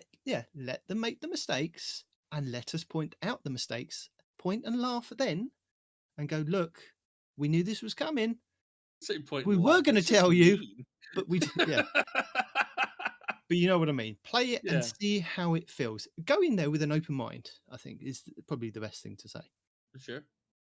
So at the moment, they've got it skill-based matchmaking in survival. So this is the competitive game mode. So you have solo survival and you have team-based survival, and this is where you can go and play comp and get to 5500 and do your title and things like that. So they have skill-based matchmaking in there, and from what I remember is people enjoyed that quite a bit because it is the only game mode that actually matches you up against people of similar skill to you when you get to a point. Because I mean, initially you start the game mode with everybody all on the same platform, you know, you've all got like 0 points, you go in it, you play.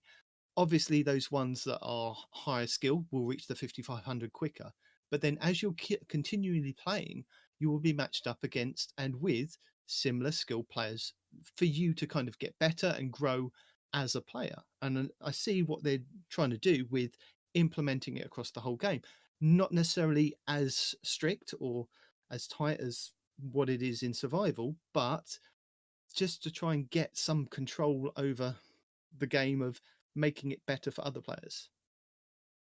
So expect a loose skill-based matchmaking to expand to other playlists in the future, as we said, as we tune what we consider a high quality match. And I think with this, what they're probably going to do, and they're not actually saying it now, is that it probably won't be in Iron Banner and it probably won't be in Trials, because Iron Banner, I think, is just kind of just go and play and have fun. They may slightly tweak it, but again, Trials is a completely different beast with cards and skill in that area as well, because it works differently. I think is the best way to describe So that. different. It's a different style of players. It's a different Yeah.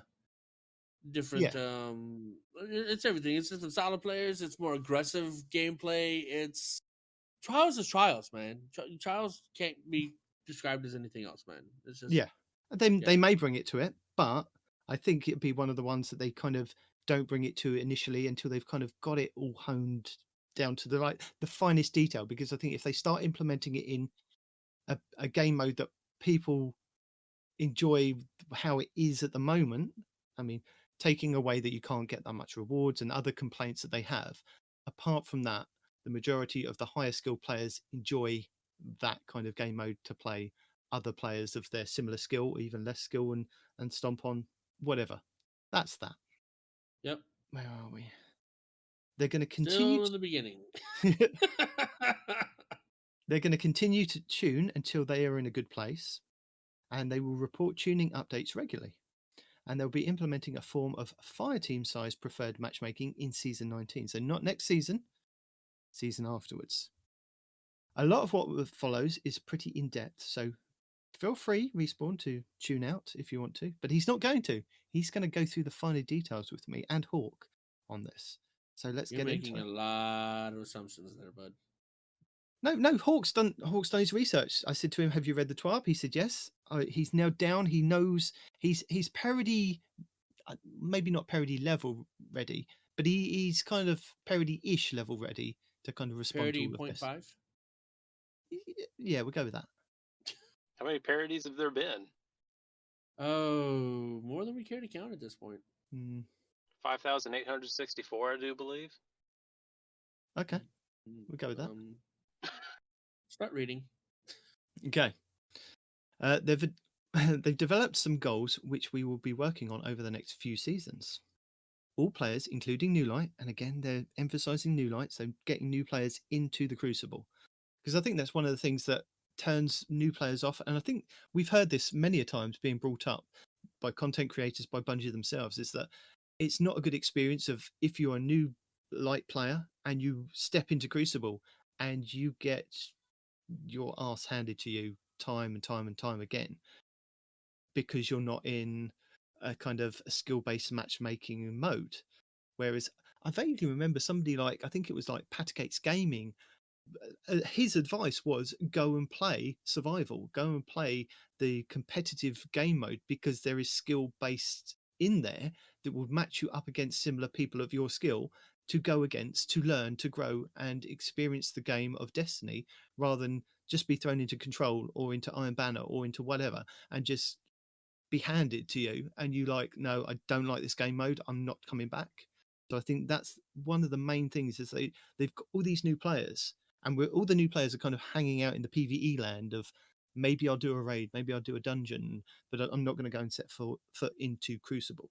So I think that's the main takeaway that I get from this anyway, that they want new players to come in and get a little bit of competitiveness to build, start those building blocks to actually grow and get better at the game of Crucible anyway. All players, whether solo or with a fire team, can find a place in the Crucible where they can play a variety of matches and have a reasonable chance of winning/competing.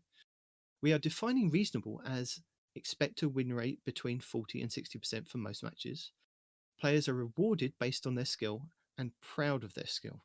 That's another thing to take away from this, is because you want to be proud of your skill, and you know the top players do want to show it off, and Bungie are acknowledging that.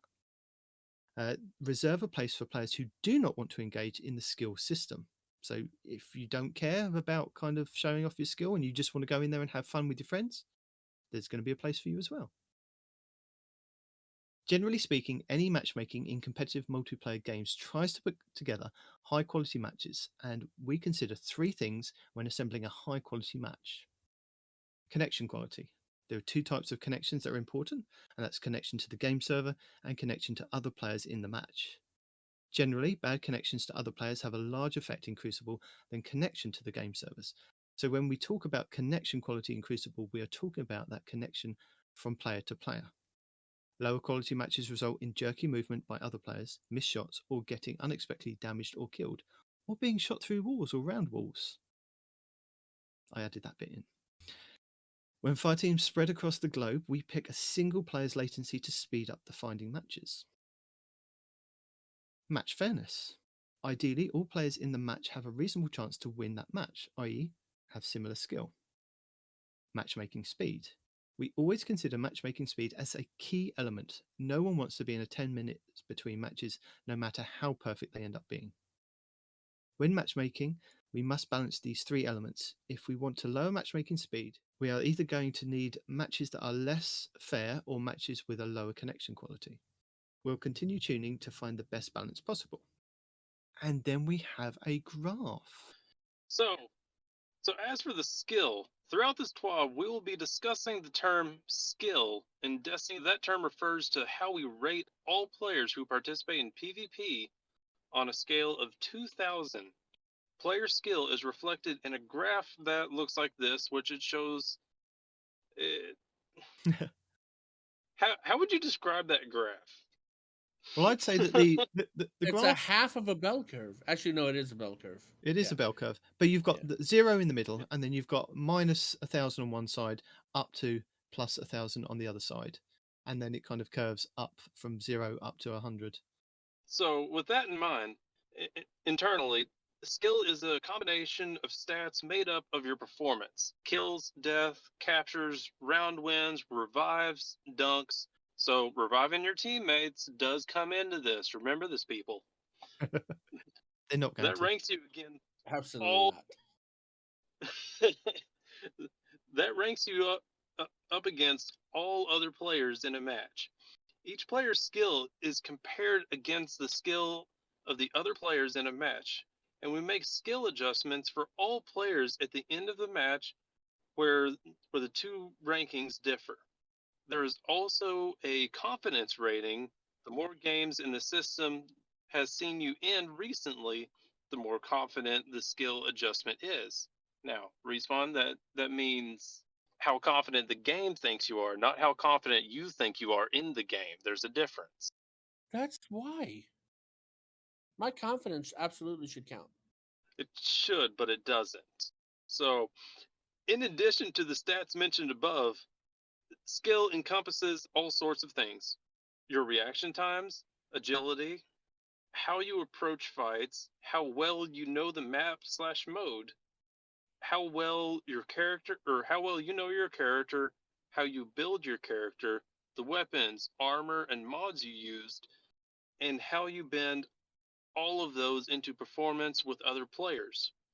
You won't ever actually see a skill value in game. So you're never going to have like an extra stat that you can visualize and visually enhance. This is just something that the game calculates on its own. We're not going to be able to actually see this, unfortunately. Yeah, and I think the ELO score that I think the community has made up for certain games, and that if you go to Destiny Tracker and other websites that you can see your games against, there is an ELO score, and I believe that Bungie don't even recognise that as a kind of score that they judge how you play. So it's going to be a hidden amount of stats that kind of gauge how good you are with the game, I guess. Yeah, and it's just going to be an internal score that we won't ever see, but is held through concrete evidence in our ranking within the game somehow. You won't ever actually see a skill value in game while we are currently using, or while we are currently only using it to try to get fairer matches in survival and elimination. We still track it for all modes, including Gambit. This gives us a reasonable starting point in new game types like Rift and Zone Control. Rift isn't really a new game type, but it's new for Destiny 2. Now, how do all these skill numbers actually play out in game? Here's a good shorthand of what we use internally. If someone is 200 skill above you, you can definitely tell they're better than you, and they will win 75% of the engagements against you.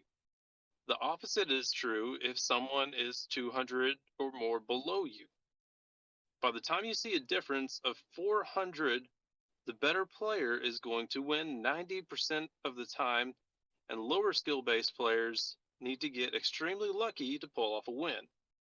Now, once you see a difference of 600, there's basically zero chance for the lower skill player to ever win a 1v1 conflict. Engagements should get fairer the closer you get to the same skill. This is the goal, essentially. Yeah. And I feel like that sometimes. So when does I'm that mean that playing trials. Bungie won't put me in games against ZK Mushroom anymore? That's what they're saying. Nope. Yeah. That's what they're saying, but will it actually happen? I don't know. But then on the other end of it, you'll get people like ZK worrying that they're going to have a 10-minute match time to get to other skilled players or lesser skilled players. They want the faster times because they have a chance at pub stomping. You know, I feel confident in saying those players that are of that skill that can go into a lobby and get a "we ran out of medals" can still do that. And going forward, I think it'll still be a thing.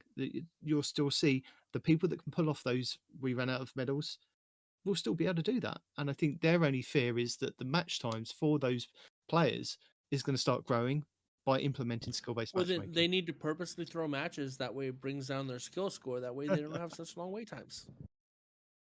Or have alternate accounts.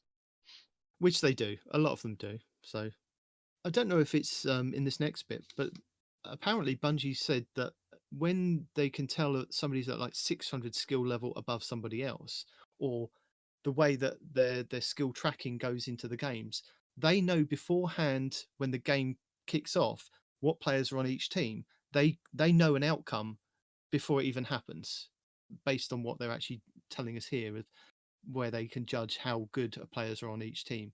And if they see a certain amount of skill on one side of the team, they know how that game's going to play out even before it's even played out, which is quite interesting. So I think that's what another thing that's led to them. It's Minority Report in Destiny 2. I think that's another reason why it's led them to this, is that they've gone, well, we'll implement this at some point and we'll tell them about it at some point, that, you know, we're judging all of them as they're playing the games. And we can now work out, based on the skills of the players on each team, how this game is going to play out. And 90% of the time, if we've got, well, I think I heard it was like 100% of the time, if they see a set amount of skill on one side of the team, they know that team is going to dominate the other team, and, you know, even before the game's kicked off. What's the problem space, though? What issues are they running into because of this?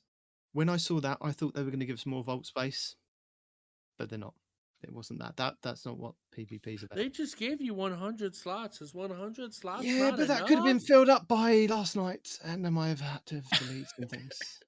It was filled up for me the first day. And you're not even the hoarder. I'm not even a hoarder. Oh, yeah, dear. but whenever you're running 3 characters, it's kind of happens fairly easily. It does.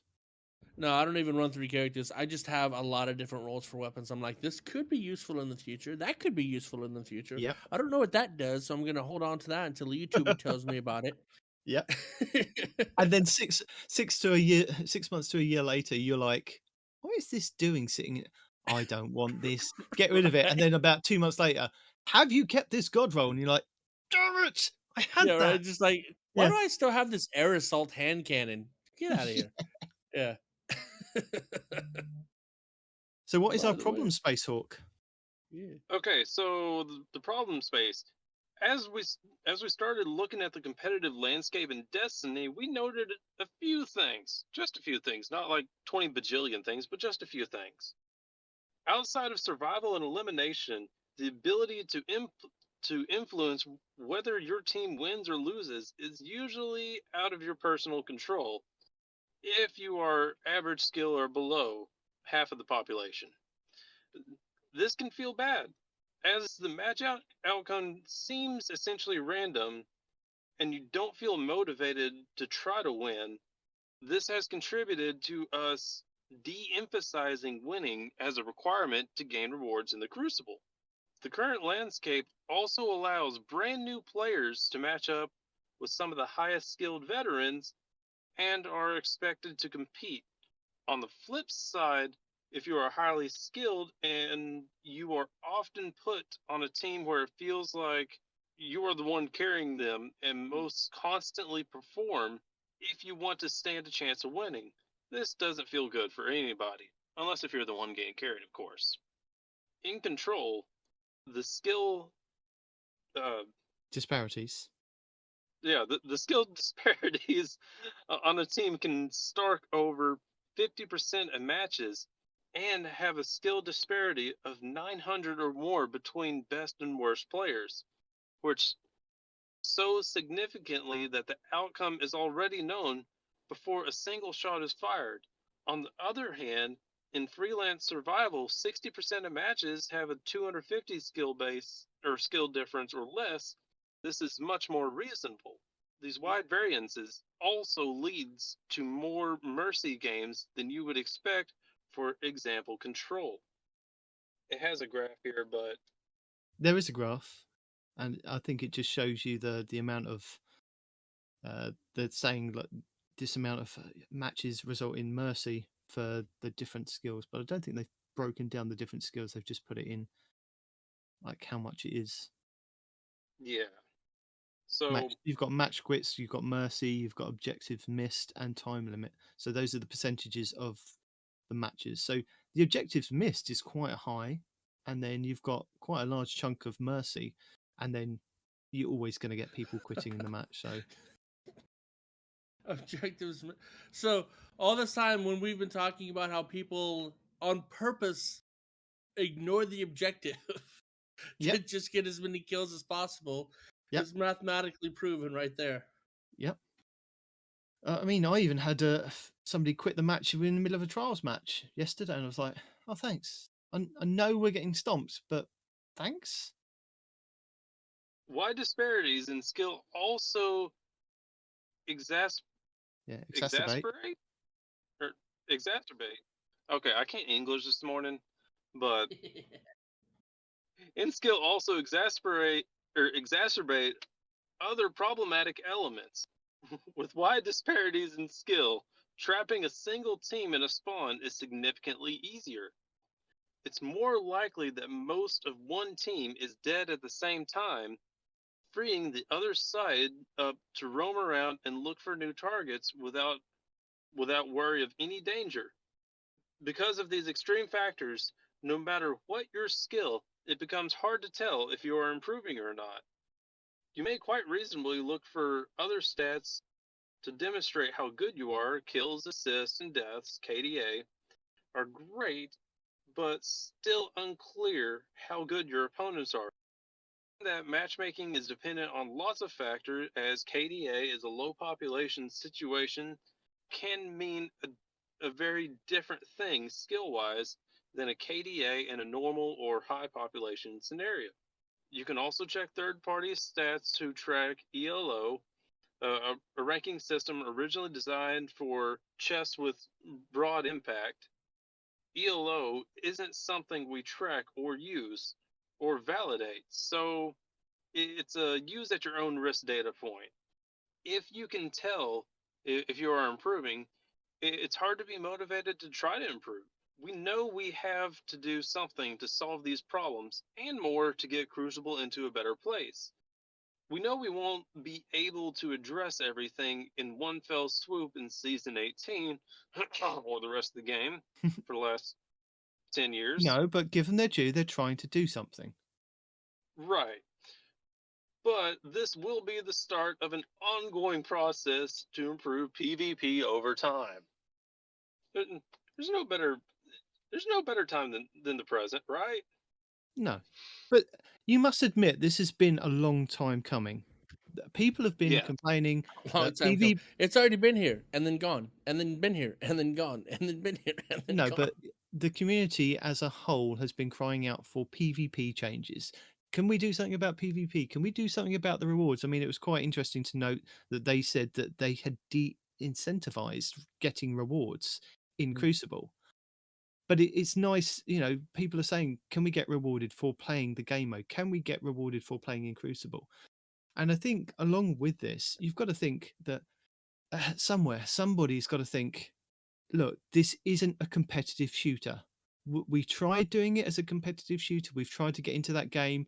We're not Halo. We're not Call of Duty. We're not this. We This are is an MMORPG, very base loosely magic. defined. Yeah. There are Yeah. highly skilled players that play in the Crucible, and those players, just they love it. They're just being at the best they can. But what you've got to think about is what Bungie keeps saying to you is that we've got all these players and all these new players, but they don't want to play in this PvP sandbox, which is meant to be fun.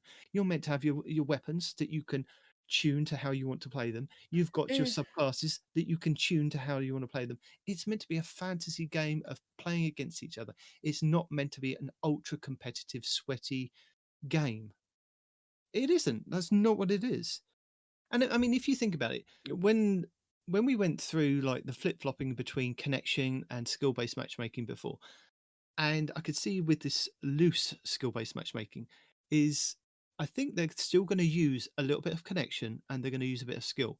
Because if you think about it, connection has changed for the better these days. I mean, with all the upgrades to fiber around the world and like D1 originally, I think I Just was because your internet is better doesn't mean else is this, homeboy. I know, but around the world, there are places that have got better internet. I'm not saying everywhere, and I know there are still people out in the sticks that just run on, ridiculous Or low. people in hotels.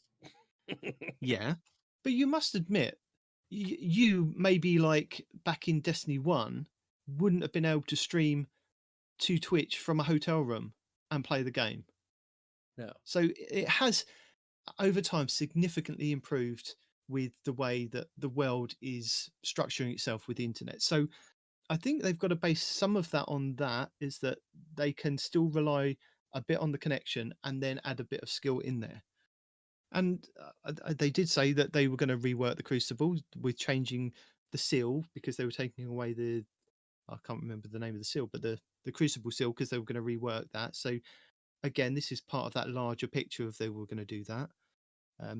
Also with crossplay now being in the game where it wasn't before, also adds more players into the pool of players that you can play against. I mean, you can play against Stadia, you can play against PlayStation, Xbox, PC, all in the same pool. You can't play against PC unless somebody on your team is I already was going on to say a that. PC. I was going to say that, but even adding just like Xbox and PC and PlayStation into the same kind of pool of players, the connections are going to be better, the skills going to be there to add all of this. Is, I think they're seeing with like all the internet improvements, the infrastructure's improving, the connections, the crossplay. It's all kind of forming this thing of that, we're now able to do this with the game.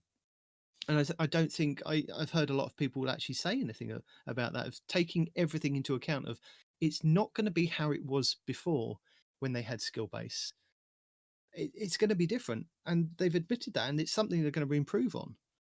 And as I've said time and time again, reading this, it's going to help those new players coming in, and hopefully this is also going to improve Gambit along the way, because that again has those PvP elements as well as the PvE elements. Matching people in Gambit is also another thing, because when you play Gambit, that can be lopsided as well, just as much as a PvP game, just as much as an Iron Banner Rift. Do you guys? I mean, Gambit you guys is must perfectly balanced in every way. You shut your mouth. And I think that if they didn't tell us that they were going to do something, people would still complain, or question when it actually happened. I mean, before, when they did it and they switched from skill based to connection, or it was the other way around or something, and they hadn't told us and people figured it out, they were like, oh yeah, well, we did this a while back. It's like, well, when were you going to tell us? They're telling us We're now. not. Yeah. They're being a lot more open and honest with this communication of what they're intending to happen. Right. So, I don't want to interrupt. We got to do the respawns report roundup real quick. Have we? Yeah. I'm about to walk out the door. I can still hang on. I'm still on for about an hour because that's how long it gets to work. But if I'm going to read, I got to do it now. Okay, you do your response report roundup. So, dun dun dun dun dun dun dun. Bum-ba-dum.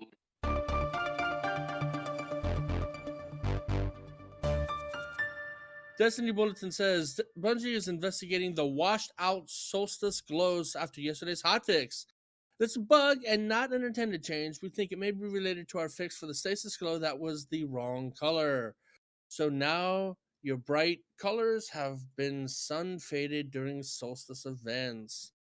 The Destiny Bulletin, Trials of Osiris, Freelance, Map Eternity, Adept Weapon, Forgiveness. Isn't that a sidearm? I can't tell. It's been cut off. Yes. Some players are getting the Burnout map in Trials of Osiris instead of Eternity. Goth girlfriend girl gamer. Oh my god, please marry me.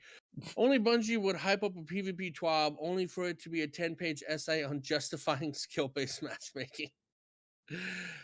This week at Bungie, what the PvP community asks for goes in one ear and out the other as we justify skill-based matchmaking while ignoring Omni Oculus and classy rest in PvP. She also says at Cosmo at the end of the last TWAB. Cosmo replies, "Got it." So yeah, definitely wasn't meaning to hype anything up here. We always try to be careful with our language and what we say and don't. We will try to make sure that we aren't creating any false expectations in the future. Then we have Ribbon, Bungie Arc.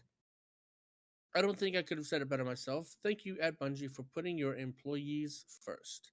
He's replying to a post where they said quite a few people in the comments are essentially saying that Bungie employees should suck it up to be at work on Saturdays so the raid launch is more convenient for players. Some suggest that Bungie can't dictate to people which days they work and employees can just take a Monday off. That's BS. Bungie is trying to do the right thing here for their employees, and that should be commended. Employers should not force you to go in on weekends and should not dictate an odd work week every so often. It's awesome to see an employer actually doing the right thing, and we should celebrate it. I've loved getting into the raid right at launch when the launch was a Saturday, but it really isn't that much different from getting together with my fire team to run it in the evening after I've gotten home and had dinner. Why should Bungie burn out its employees just so we can raid at 10 a.m. instead of 7 p.m.? As several others pointed out, 99% of the people with a shot at World's First will all be there at 10 a.m. on Friday. This will not impact the contest at all. He's right.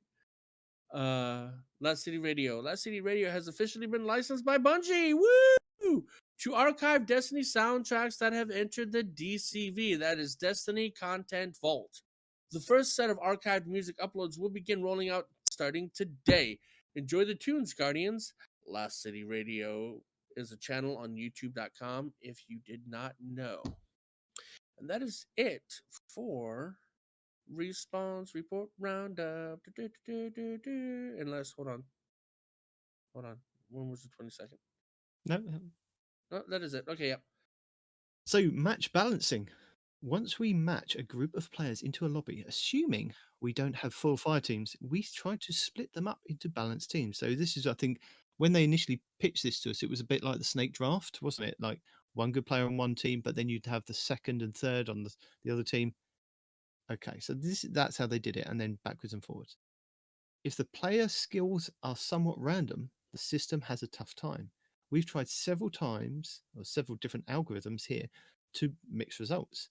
For the time being, we are hoping that reducing the skill variability in any given lobby will make it easier. Skill-based matchmaking and control. So at the start of Season 18, we're going to start tuning matches' fairness back up in control, and control only in Crucible. We want to start slowly to limit the number of playlists we consider when tuning the matchmaking with hundreds and thousands of people. We can do some testing, but nothing can fully simulate how the full population will be affected by these changes before we ship.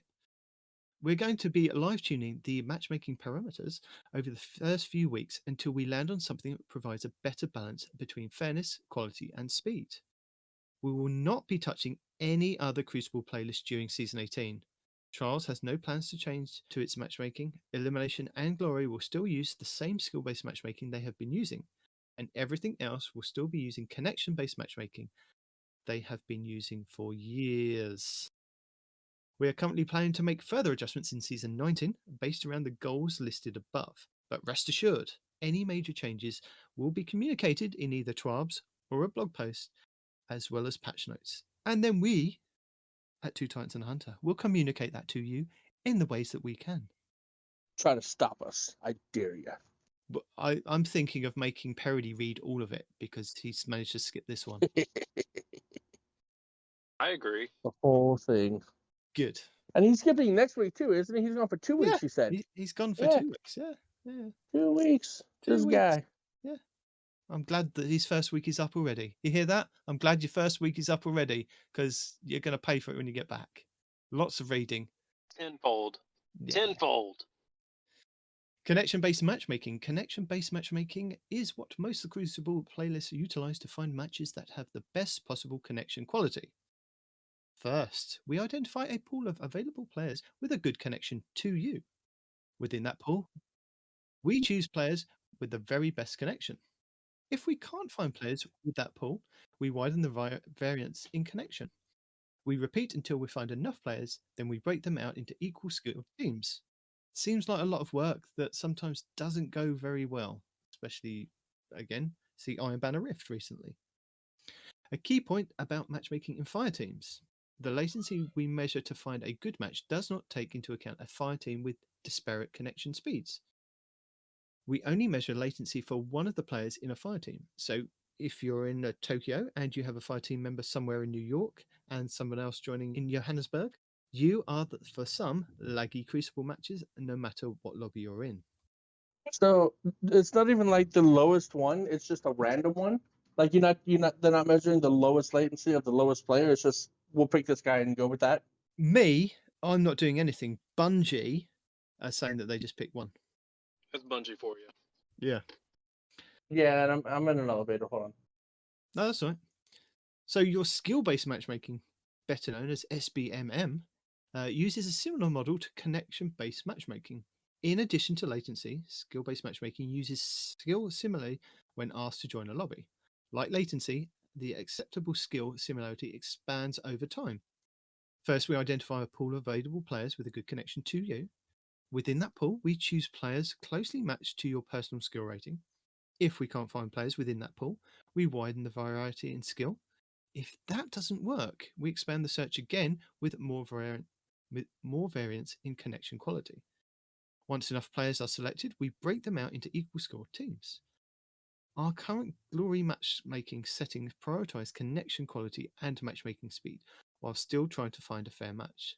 The goal statemented for our standard SBMM is we would rather sacrifice some match fairness in order to maintain connection quality and matchmaking speed.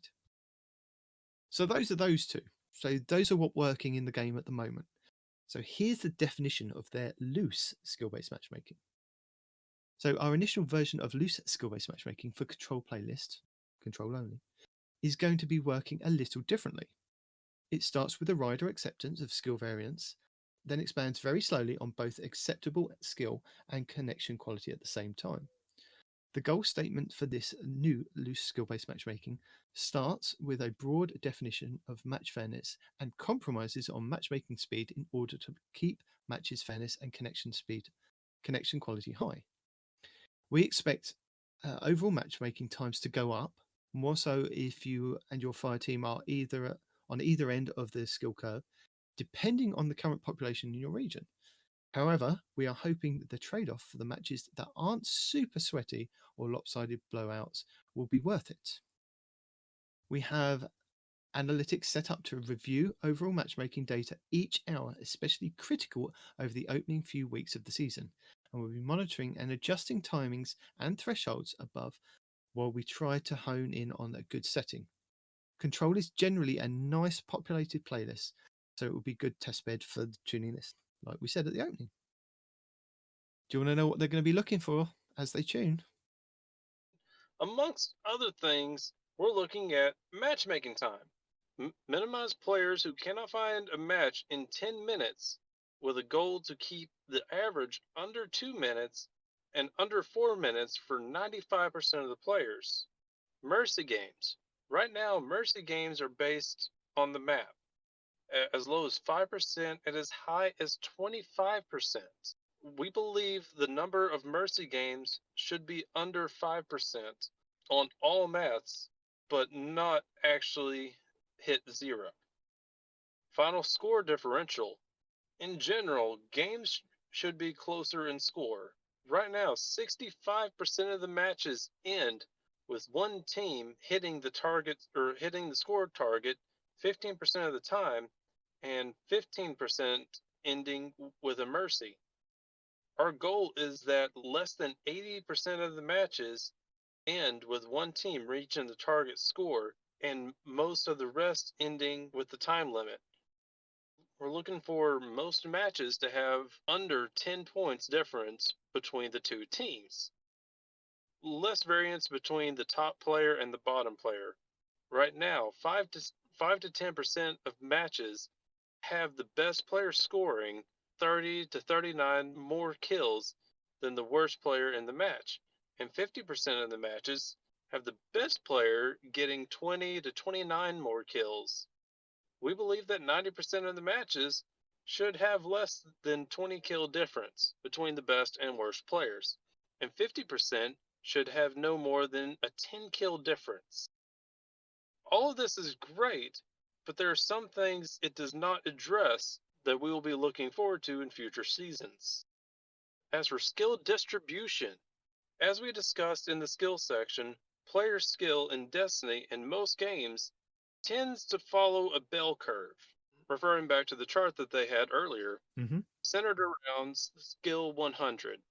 That means half of the players are clustered between 100 and 300 skill, and just 1% above 800 or lower than 550.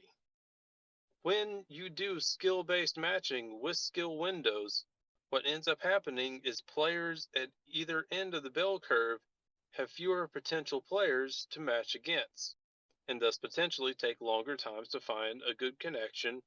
This is one of the reasons we will start with a wider skill threshold and expand more slowly to make sure we go through all available players. Like we said, expect this to cause longer matchmaking times initially, but it's important to note that we are going to be looking at outer skill thresholds and tuning the experience for them.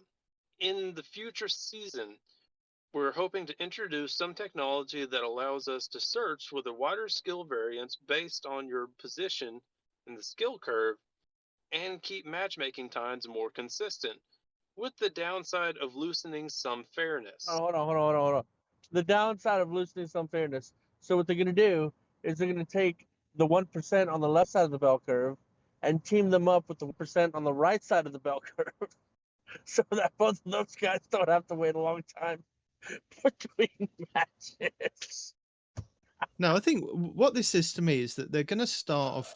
You're going to see like there is that huge middle section of players that are kind of the average players, Yeah. and you're going to see like people getting better and sometimes getting worse and whatever. They'll be quite happy in their little bubble, and then you've got the really No, low skill no. players, and the new players coming in. Think back. Your memory's not long enough, dude. This is coming from me. Think back. We've had skill-based matchmaking before, and how many times have we been on a team and we just completely rolled the teams we were playing against, and then after that we lose like the next 5 matches because they're like, "Oh, your team is better than what we thought. Let me put you in a higher tier skill level," and we just got rickrolled the whole time. You know, it's just it's going to be just more of that. You know? No. Listen to what I'm saying. Is right. I think it's going to work differently this time. And what I'm seeing from what they're actually trying to say here is, that they had that skill level between, say, somebody that's 200 better than you, or you could be 200 lower than somebody else, Yeah. and there's that 75% chance that you could win. I think that Yep. they're still going to have that on both sides. So you're still going to have this huge middle area where most of the players are going to be. And on the left, you're going to have the new players and the lower skill players. And they will sometimes match up against people that may be like 200, 300 plus to give them an idea of how it is to fight against those players to maybe get to that point of being that good. So they will very rarely see those players. But when they do, there'll be some fighting between, and those will change and people will go up and down. But I think the goal is to get people in at the start. And the same thing will happen on the right at the high end. I think what you do is on each team, you have one person from the right, 1%. You have one person from the left, 1%, and 4 people from the middle. Boom, done. that could I've possibly just solved be your how problem, Destiny. And then I think what they're going to do at the high end on the right here is that they're going to have the higher skill group of people, and more of the average players will be implemented into their group, again, to see if they could succeed and get better at the game and play against players that are better than them. But it also gives the higher skill players a less play time of like match search time, sorry, to get into matches. I mean, they're thinking like 10 minutes wait, but Bungie have set their goals at maybe about 4 minutes, which is what I could see happening, is that you're going to see more of a bleed from the middle section going to the higher section to play against those high skill players, because they could stand their ground and possibly, get better at the game and, take on those higher skill players.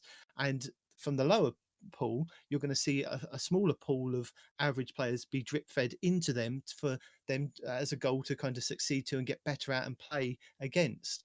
I think that's how it's going to kind of work. This is what I can see where they was telling us about the difference in skills, where they want to see if they can match people up. And sometimes they'll need to expand it, and sometimes they'll won't need to expand it. But yeah. So fire team size mismatches. I've ran into this issue more times than I care to admit. So it's no mystery that full fire teams often stomp 6 solo players who matched up against them. Which, me being who I am, I I will try to somehow establish communication with all these randos that I play with every once in a while. Like if I find a good team and we're kind of working all right, but we're still getting stomped, I'll try to establish conversation or communication with them to get over this. And I've actually stomped a 6 stack of guys or of players from one clan. Well, I've been running with randos just by establishing communication with them. It's hilarious when that happens. But you've got to consider this, even though they may be a clan playing as a fire team like the Frozen mainly do, they're in there just to have fun. So it just maybe may not be like the top elite team. Right. But communication with 6 people and no communication with 6 people, obviously you're going to have better coordination, because you can at least say, hey, there's one guy on me, he's low, push him, take him out. Or if there's 3 guys on me, stay away from me, don't go for my res. Oh, like that. Oh, I'm sorry. It's no mystery that full fire teams often stomp 6 solo players when matched up against them. Fire teams that are used to playing together may also be in voice chat with other, allowing them to communicate more effectively with those who are not. Oddly enough, if we look at average skill for solo players, it fits the bell curve from above clearly. If we look at the average skill for full fire teams in control, we can see that the bell curve centers around the 400 to 500 range. So, not only do fire teams have a communication advantage, but they also have a decisive skill advantage. The big question is, are high Why is school Bungie telling players, us all this stuff that we already knew?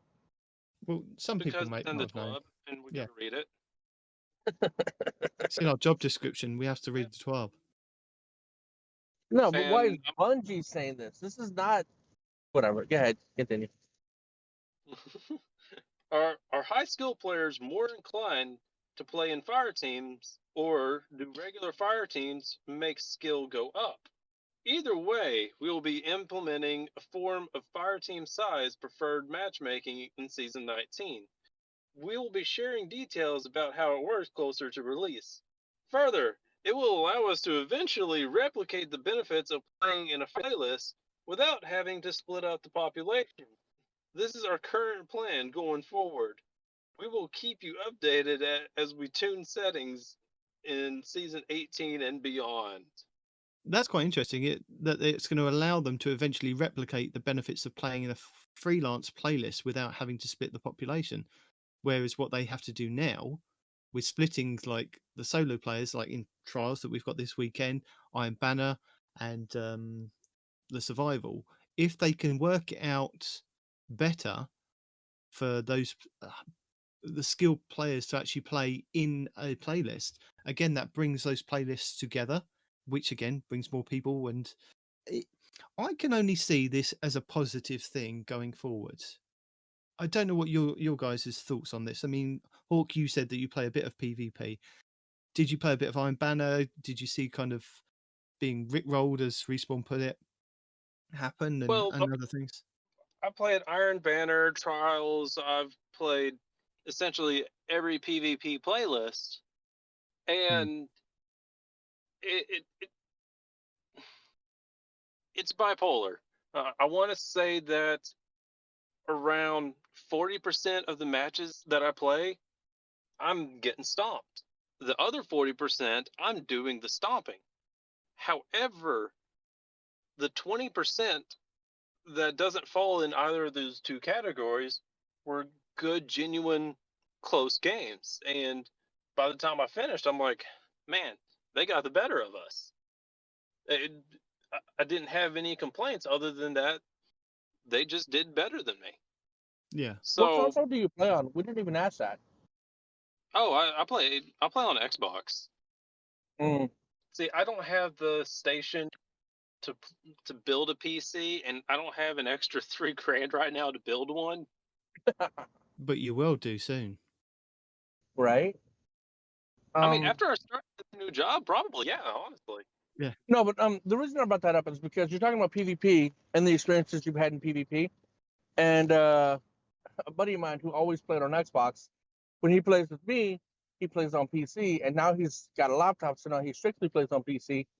And he's all like, "Yeah, dude, freaking, it is night and day between Xbox and PC PvP." You know, so I was just wondering because I'm like, you're giving me all of your experiences and whatnot, and I'm trying to gauge how that plays out on the grander field. And then when you mentioned that you're on the Xbox, I'm like, oh, if you got about a 40% win rate on Xbox, 40 to 50. I think the thing is looking at it from an outsider's perspective, you can see that there's this game mode that people play, and there's all these issues, there's all these problems.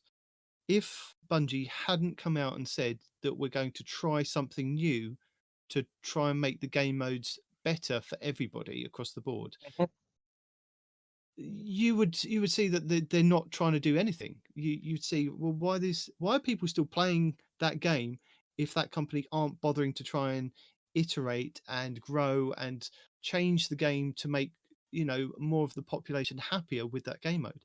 I mean, we've seen recently over the last couple of months, people are unhappy at the way that Rift was going. People are unhappy at the way that even normal control games are going. You're getting lopsided matches. You're getting trials matches, you're getting people quitting because people are fed up with this game just being this for this amount of time.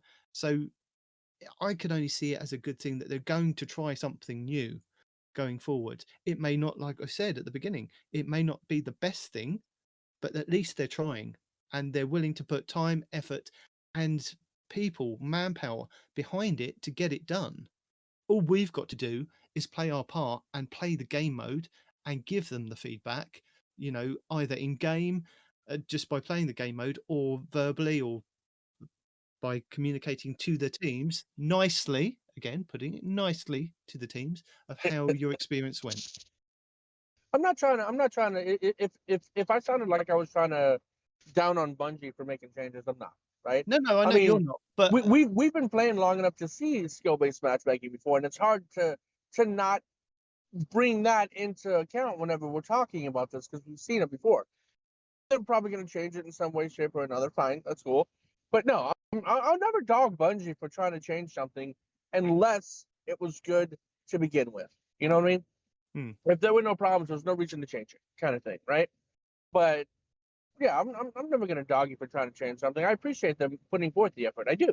Even if it's a game mode I don't play, they're bringing in people into the game that might possibly help me out on a raid or something, I mean, more people into the game, no matter what, is a good thing. It keeps this franchise going, and it keeps our podcast meaningful.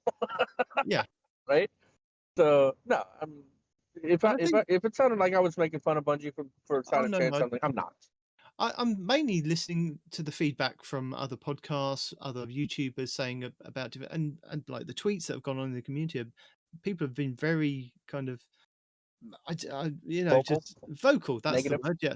And some majority of what I've seen, there may be positive ones out there, but the majority of them have been quite negative. And I can see where they're coming from, because when Bungie did skill-based matchmaking beforehand, it would be, right, this is skill-based matchmaking. We're going to walk away from this for 6 months and not even touch it. We'll come back to it and address it then.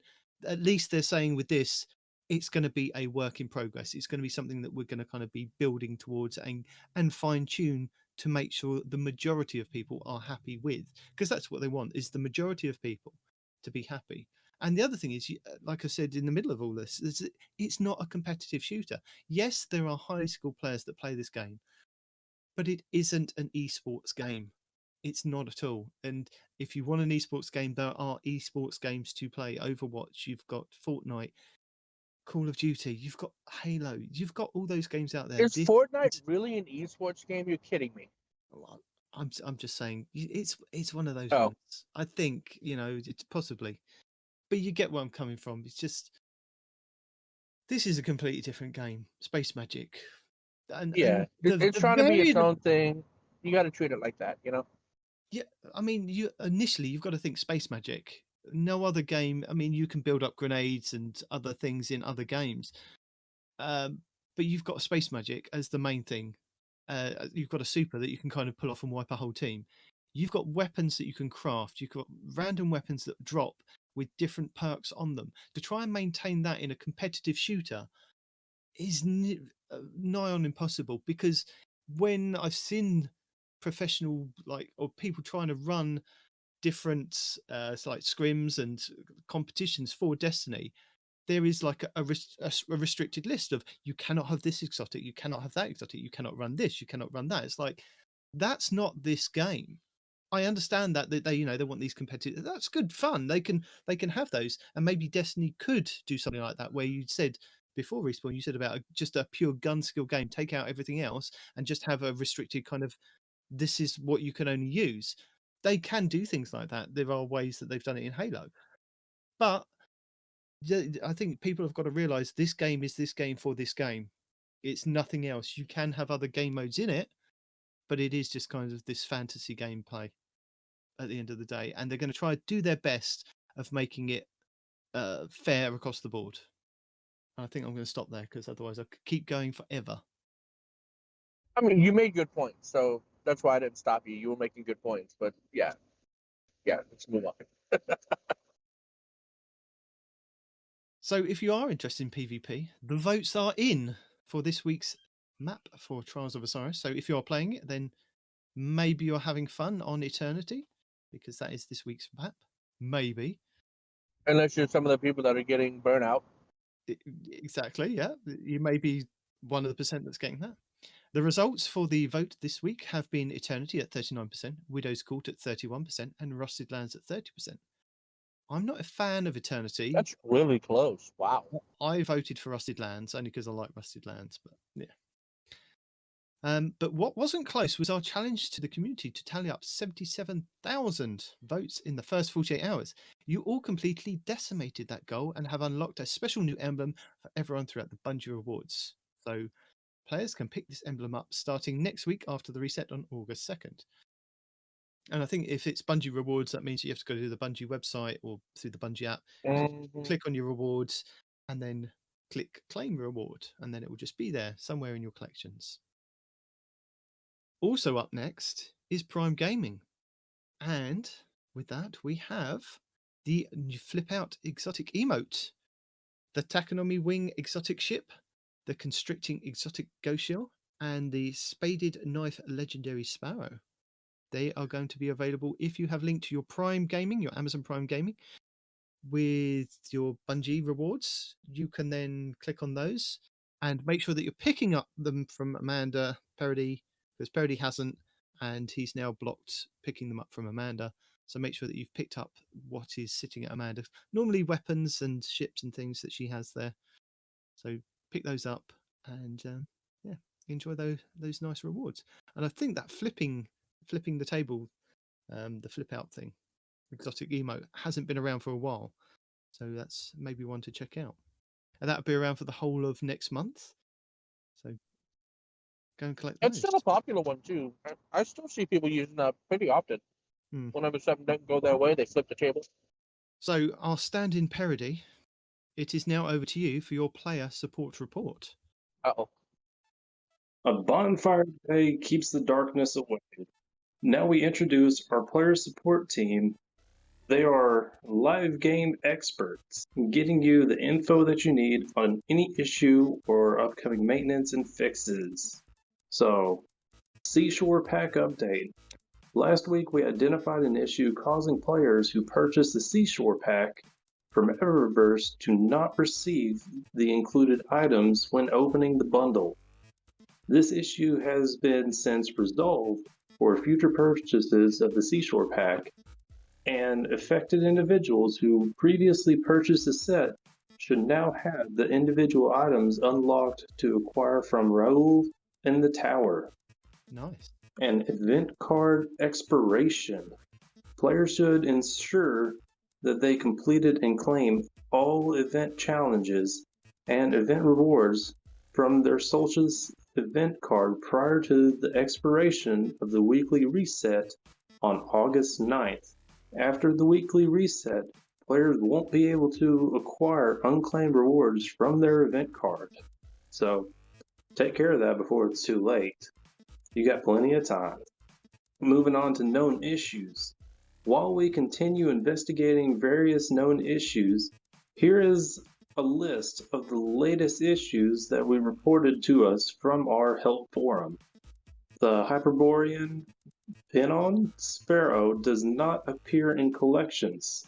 The Photodrolic Actuator's exotic ornament for Synthesefs appear owned for all players when inspecting armor cosmetics or the armor piece. Tracked seasonal challenges may not disappear from the nav mode view once completed. Okay, now that part is annoying. Nightmare Containment does not award progress for the Solstice Jubilee event challenge. The Arc, Solar, and Void Solstice glows appear less bright than prior hotfix 4.5 or 4.1.5.1. Some players are only receiving Silver Ash on secondary characters when completing a Bonfire Bash. For a full list of emergent issues in Destiny 2, players can review our known issues article. Players who observe other issues should report them to the help forum. And we will. I feel that the Arc, Solar, and Void Solstice glows appearing less bright than prior to that hotfix that went out this week seems to happen every year when they do a hotfix. I mean, Respawn, I know you've got a goldfish memory, but I swear this happened last year after a hotfix. That No, they it all, does. I they all, remember. I they remember all, because that's why I keep yeah, saying I don't even care about Social Armor because there's always something wrong with it. the glows were really, really low, and people were complaining about it. And then Bungie came out after about 2 weeks and went, "Oh yeah, you're right. They are less bright." So this is a known issue that happens every year, that they do something and it breaks something. And then we move on to movies and artists of the week. And if you are interested in having a look at them, they will be in the TWAB, which is linked in our show notes. And as Cosmo ends this week's TWAB, he says, "All right, we've covered a lot today, and we here at the Two Titans and a Hunter and a HAwkSlay3r have also covered a lot. So they're going to keep the outro short. We've got another date to mark on your calendar with the Redacted Raid going live on August 26th. If you haven't already, make sure you also have August 23rd on there as well for Destiny 2 Showcase. And that'll probably go live. I'm guessing they'll probably tell us next week or the week after. I'm guessing it's going to be around it's normally around 5 o'clock in the UK, so it's around midday Eastern time. So it's about an hour before the new season goes live, typically. So yeah, that's it. That's the end of the mega TWAB this week for only a little bit of information, but it was a big bit of information on one thing. There was a lot of repetitive information, I think, but yeah, there was a lot of it. Yeah, I think they just wanted to kind of clarify and break it all down, because normally when people say, "Oh, you're not telling us everything," a bit like with the airborne accuracy stuff, they told us a bit about the airborne accuracy. We then went away and went, "Well, now we've got to build into this." It came out, we were wrong, Bungie were wrong, and it all got changed. So I think they've tried to give us enough information that we're all comfortable with. Yeah, lots of PvP stuff coming up. When does the new season start again? How much longer do I have to play, Titan? 23rd. Jeez, oh my god, come on, man, that's another month. Well, you know what? That extra month gives you at least 3 weeks to follow the above ultimate raid prep guide from our tips, tricks, guides, and builds this week. Because above, Nice segue. he goes into detail about what you should be doing to prepare not only for this new season coming up on the 23rd of August, but if you want to get into the raid that happens on the 26th. I mean, if you want to, he's got a guide for you. And it breaks down basically what we say every season. Towards the end of the season, we say, like, if you've got to the point where you're just playing the game for fun, pick up your bounties and hoard them. If you're looking to do other stuff, grab your planetary materials and start to hoard those, because you'll always need materials in the next season for whatever the new hotness is. You'll always need stored XP. You'll always need stored glimmer. So there are ways of kind of preparing yourself to go into the next season.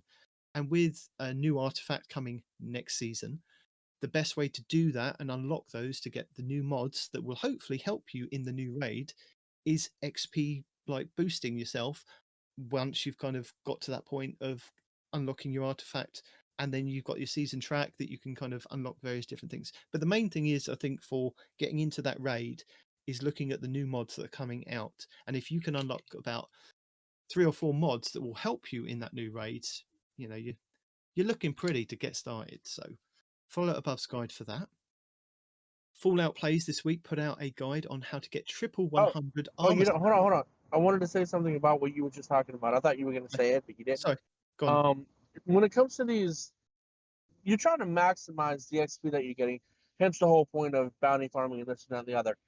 People either don't know or they forget, but if you are in a fire team of at least 2 other people and you start turning in these bounties, you will get additional experience because you're in a fire team when you turn in these bounties. So if you can avoid it, don't turn on these bounties when you're solo. Join a fire team, even if it's a random one. Pop off all your bounties and then bounce out. You will get significantly more experience. I think it's like an extra 10 or 15% experience if you're in a fire team, something like that. So you'll be missing out on a lot of experience if you're not in a fire team when you pop these bounties. Yeah, there are ways to kind of boost that XP with like your ghost mods and joining fire teams and things like that. So yeah, hopefully good luck and Godspeed with that. Fallout Plays has his triple 100 armor stat guide. So this is going over using the Solstice armor and ghost mods and things like that to actually get triple 100 stats more effectively and easier using the Solstice armor that's available for the next week at least. So go check out his guide on that, because that'll help you going into the new raid. Time Sausage Gaming has the Haunted Weapon shader that I alluded to earlier, but I'm not going to tell you what it is. Go and check out his video. Jarv has his Ultimate Arc Weapon guide for Season 18. So this is going into next season when Arc 3.0 will be kind of rearing its head around the corner, which, again, we still don't know anything about. I like surprises. Titans, more flying titans. No! It could be flying hunters as well. But he goes into a weapon preview of like legendary weapons and exotics. And my favourite one, the Risk Runner, will play an important part next season in my build, I believe. So go and check out Jar's video on that. And then we've got a couple of weapon videos for you to check out. Now, True Vanguard has got the Posterity Hand Cannon God Roll that he recommends that you go and get from doing the Deepstone Crypt raid. That I'm going to leave it at that, because go and watch his video. I don't want to spoil it. Cool Guy has the Something New Hand Cannon Roll Guide, because there are certain perks that you don't want on that hand cannon that I wasn't aware of, and there are some perks that you do want on there. So go and check out that if you like 120 RPM hand cannons. It's worth checking out. And a Compass Rose shotgun roll guide as well. And again, there are some really cool rolls that you can get on that shotgun, and you've got at least the next week to try and see if you can farm that to get the roll that Cool Guy is recommending. Cool Guy also has a video going over a Warlock build using the Rain of Fire exotic Warlock legs. Air dodge reloads all of your weapons and improves the airborne effectiveness of fusion rifles and linear fusion rifles. And final blows with these weapons will make you radiant. And it's this point that it kind of triggers getting extra damage on your next kind of kill and things like that. So he points out that you don't necessarily need to use this on a solar subclass. You can use this on a void subclass and use Devour as well, and still proc getting radiant and get the benefits of killing and keep proccing the Devour. And it looks a fantastic build that you can use on any of the Warlock subclasses. So go and check out his video.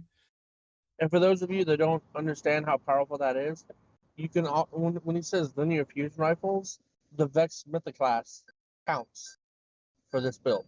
Yeah, Cool Guy goes over that Yes, in his it does. video. Yeah. Cheese Forever has a couple of cool videos I'm going to shout out this week. He has the Nude Titan shader. So this is a shader that you can put on a certain pair of legs to make you look like you've got a bum on your Titan. No, you have a bum and you have a bum hole. It's, yeah. Mm-hmm. But it is just a shader, apparently. He also has a video on his Crab Rave, which he's going for Movie of the Week. So go and have a watch of that and like that for Oh, that Movie was of him the that Week. did that? Huh? That was him that did that? Yeah. Oh, I remember watching that. I didn't know that was Cheese. Is he just featuring it, or he actually did it? He did it. But Oh. yeah, he's put hashtag Movie of the Week. So go and check that out and see if you can get Movie of the Week for that. And then the Nice. AFK Silver Leaf Farm. I'll put that in the show notes. Spider Sides has continued with his transmog guides of how to get Master Chief as a Titan. If you're interested in that, he's got a build guide for you for that. And then Plunder the Booty's channel, as we always recommend for different builds with the Solar 3.0 and looking at what is available on Arc 3.0 coming up. Cheese Forever's channel as well, check that out. And then we have blueberries.gg Nightfall Rotation Guide, if you're looking at what's available in the Nightfalls.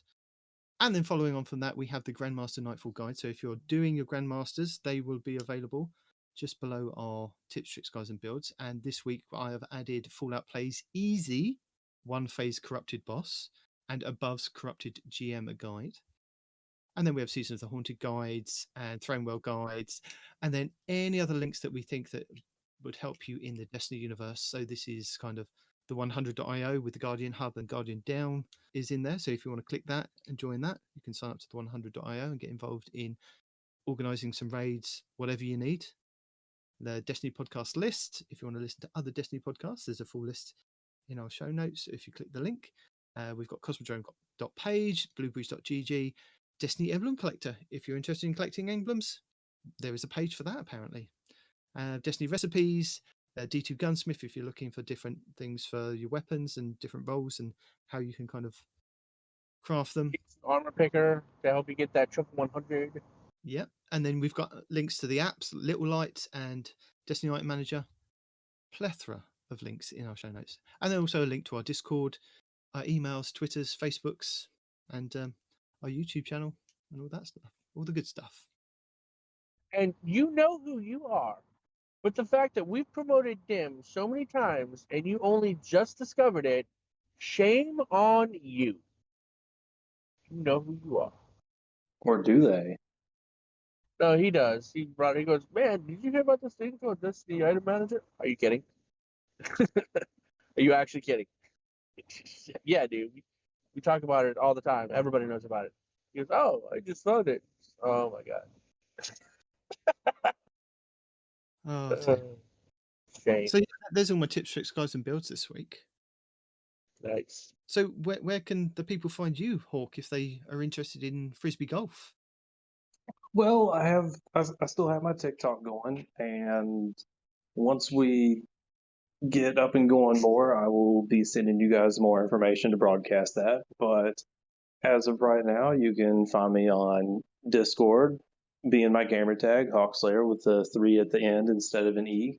And same thing for Xbox, where if you see me online, feel free to hit me up. But you didn't give me your TikTok. Don't you want followers? Give me your TikTok, bro. As for my TikTok, it is Chain to Ace, and it's Chain DAACE. That was really the only idea I had that wasn't already taken. So what would we be hitting you up for? Are you the kind of guy that would guide us through a raid? Is this what we're looking at you for? Yeah, no. Did you hear him? He was sherping a dungeon the other day, bro, with Peroty. Oh, he's the dungeon Sherpa. Yeah. I was too. There you go. If you need a dungeon help to be cleared, HAwkSlay3r is on Xbox and he will help you. Yep. I heard he's an expert in every raid too, so Yep. just hit him up. Yeah. He said he does trials carries, but you have to pay him for it. Yeah, but the trials carries are going to be more like gambling at the casino. Either maybe we'll get it, maybe we won't. But just remember the house. Tell them that till after the fact. That you put that in the fine print, dude. What's wrong? Well, I still have to make the disclaimer known. Yeah, in the fine print. Oh, Anyway. dear. All right, guys. Thanks for joining us. This has been Two Hunters and a Titan. It definitely has. So yeah, your Titan that is actually here is me, Nitedemon. Your holidaying Titan is Peroty, who's not here. Not off is on not showing up Law Scribe, who's also on holiday, who again decided to give himself a holiday. Your hunters are No One Respawns in Real Life and HAwkSlay3r. You can email me mainly because Respawn doesn't have access to it at twotitansandahunter@hotmail.com. You can tweet at us, which Respawn can read. So if you want to get his attention, is at 2titans_hunter. We are also on Instagram, Facebook, YouTube, and TikTok as 2 Titans and a Hunter. So We're on TikTok? You made that jump without our consent? we TikTok when our shows are going Oh out. my God. Everybody I did did not it. consent to Everybody's onto this. TikTok these days. We're a bit late to the party, but we're talking with the ticks. No, we are not. He is. Oh dear. If you see anything with me or you hear anything with me on TikTok, just know I did not consent. He does this with my protest. Yep. Okay. Thanks for joining us. If you want to watch the show live, you can come watch me watch the show live and uncut at No One Respawns in Real Life. That's spelled out at Twitch. And then you can also watch us. Nitedemon also streams over there. He's under the 2 Titans and a Hunter Twitch name. And yeah, give us some follows, give us some love, and hopefully with HAwkSlay3r now involved in the fight, we will have merch sooner than later. keep your fingers crossed. Until next time. Hey, wait, don't forget about the YouTube now. I thought you said the YouTube. He doesn't care about the YouTubes. I like the YouTube. The YouTube channel where you can see exclusive footage of me playing the game only the way that I can play it, with this podcast talking to you in the background. Or is it the other way around? You decide. So yeah, take care. Goodbye. Deuces. All of that. La Vedere. See you later. Toodaloo. Goodbye. I don't know how to say it for the Two languages. Titans and a Hunter, a Destiny 2 podcast. Oh, you know what? To my what? Okay. People are going to be Side upset. tangent. There's I'm no sorry. dolphins. There's no ducks. There's There's no no dolphins. cats fighting. So when me and my wife first got married, she didn't speak any English, and back then This is how you convince her to marry you. Okay, now we're getting the full picture. No. This is before like y'all really. Does got she to even know know me, she's in a marriage? Probably. Does not. she think it's part of slavery or something? You're a slave trader and you've just got her Yeah. locked in the house. And yeah, no, it's just some people go for the Russian brides. Brazilians way Brazilian, cheaper. yeah. Anyway, and they come to you. They're in Orlando already. Like, whoa, let's go. But no, so like when I was teaching her English in the beginning, Oh like God. I would say summon a biscuit a lot, right? Like summon, like I summon the biscuit, right?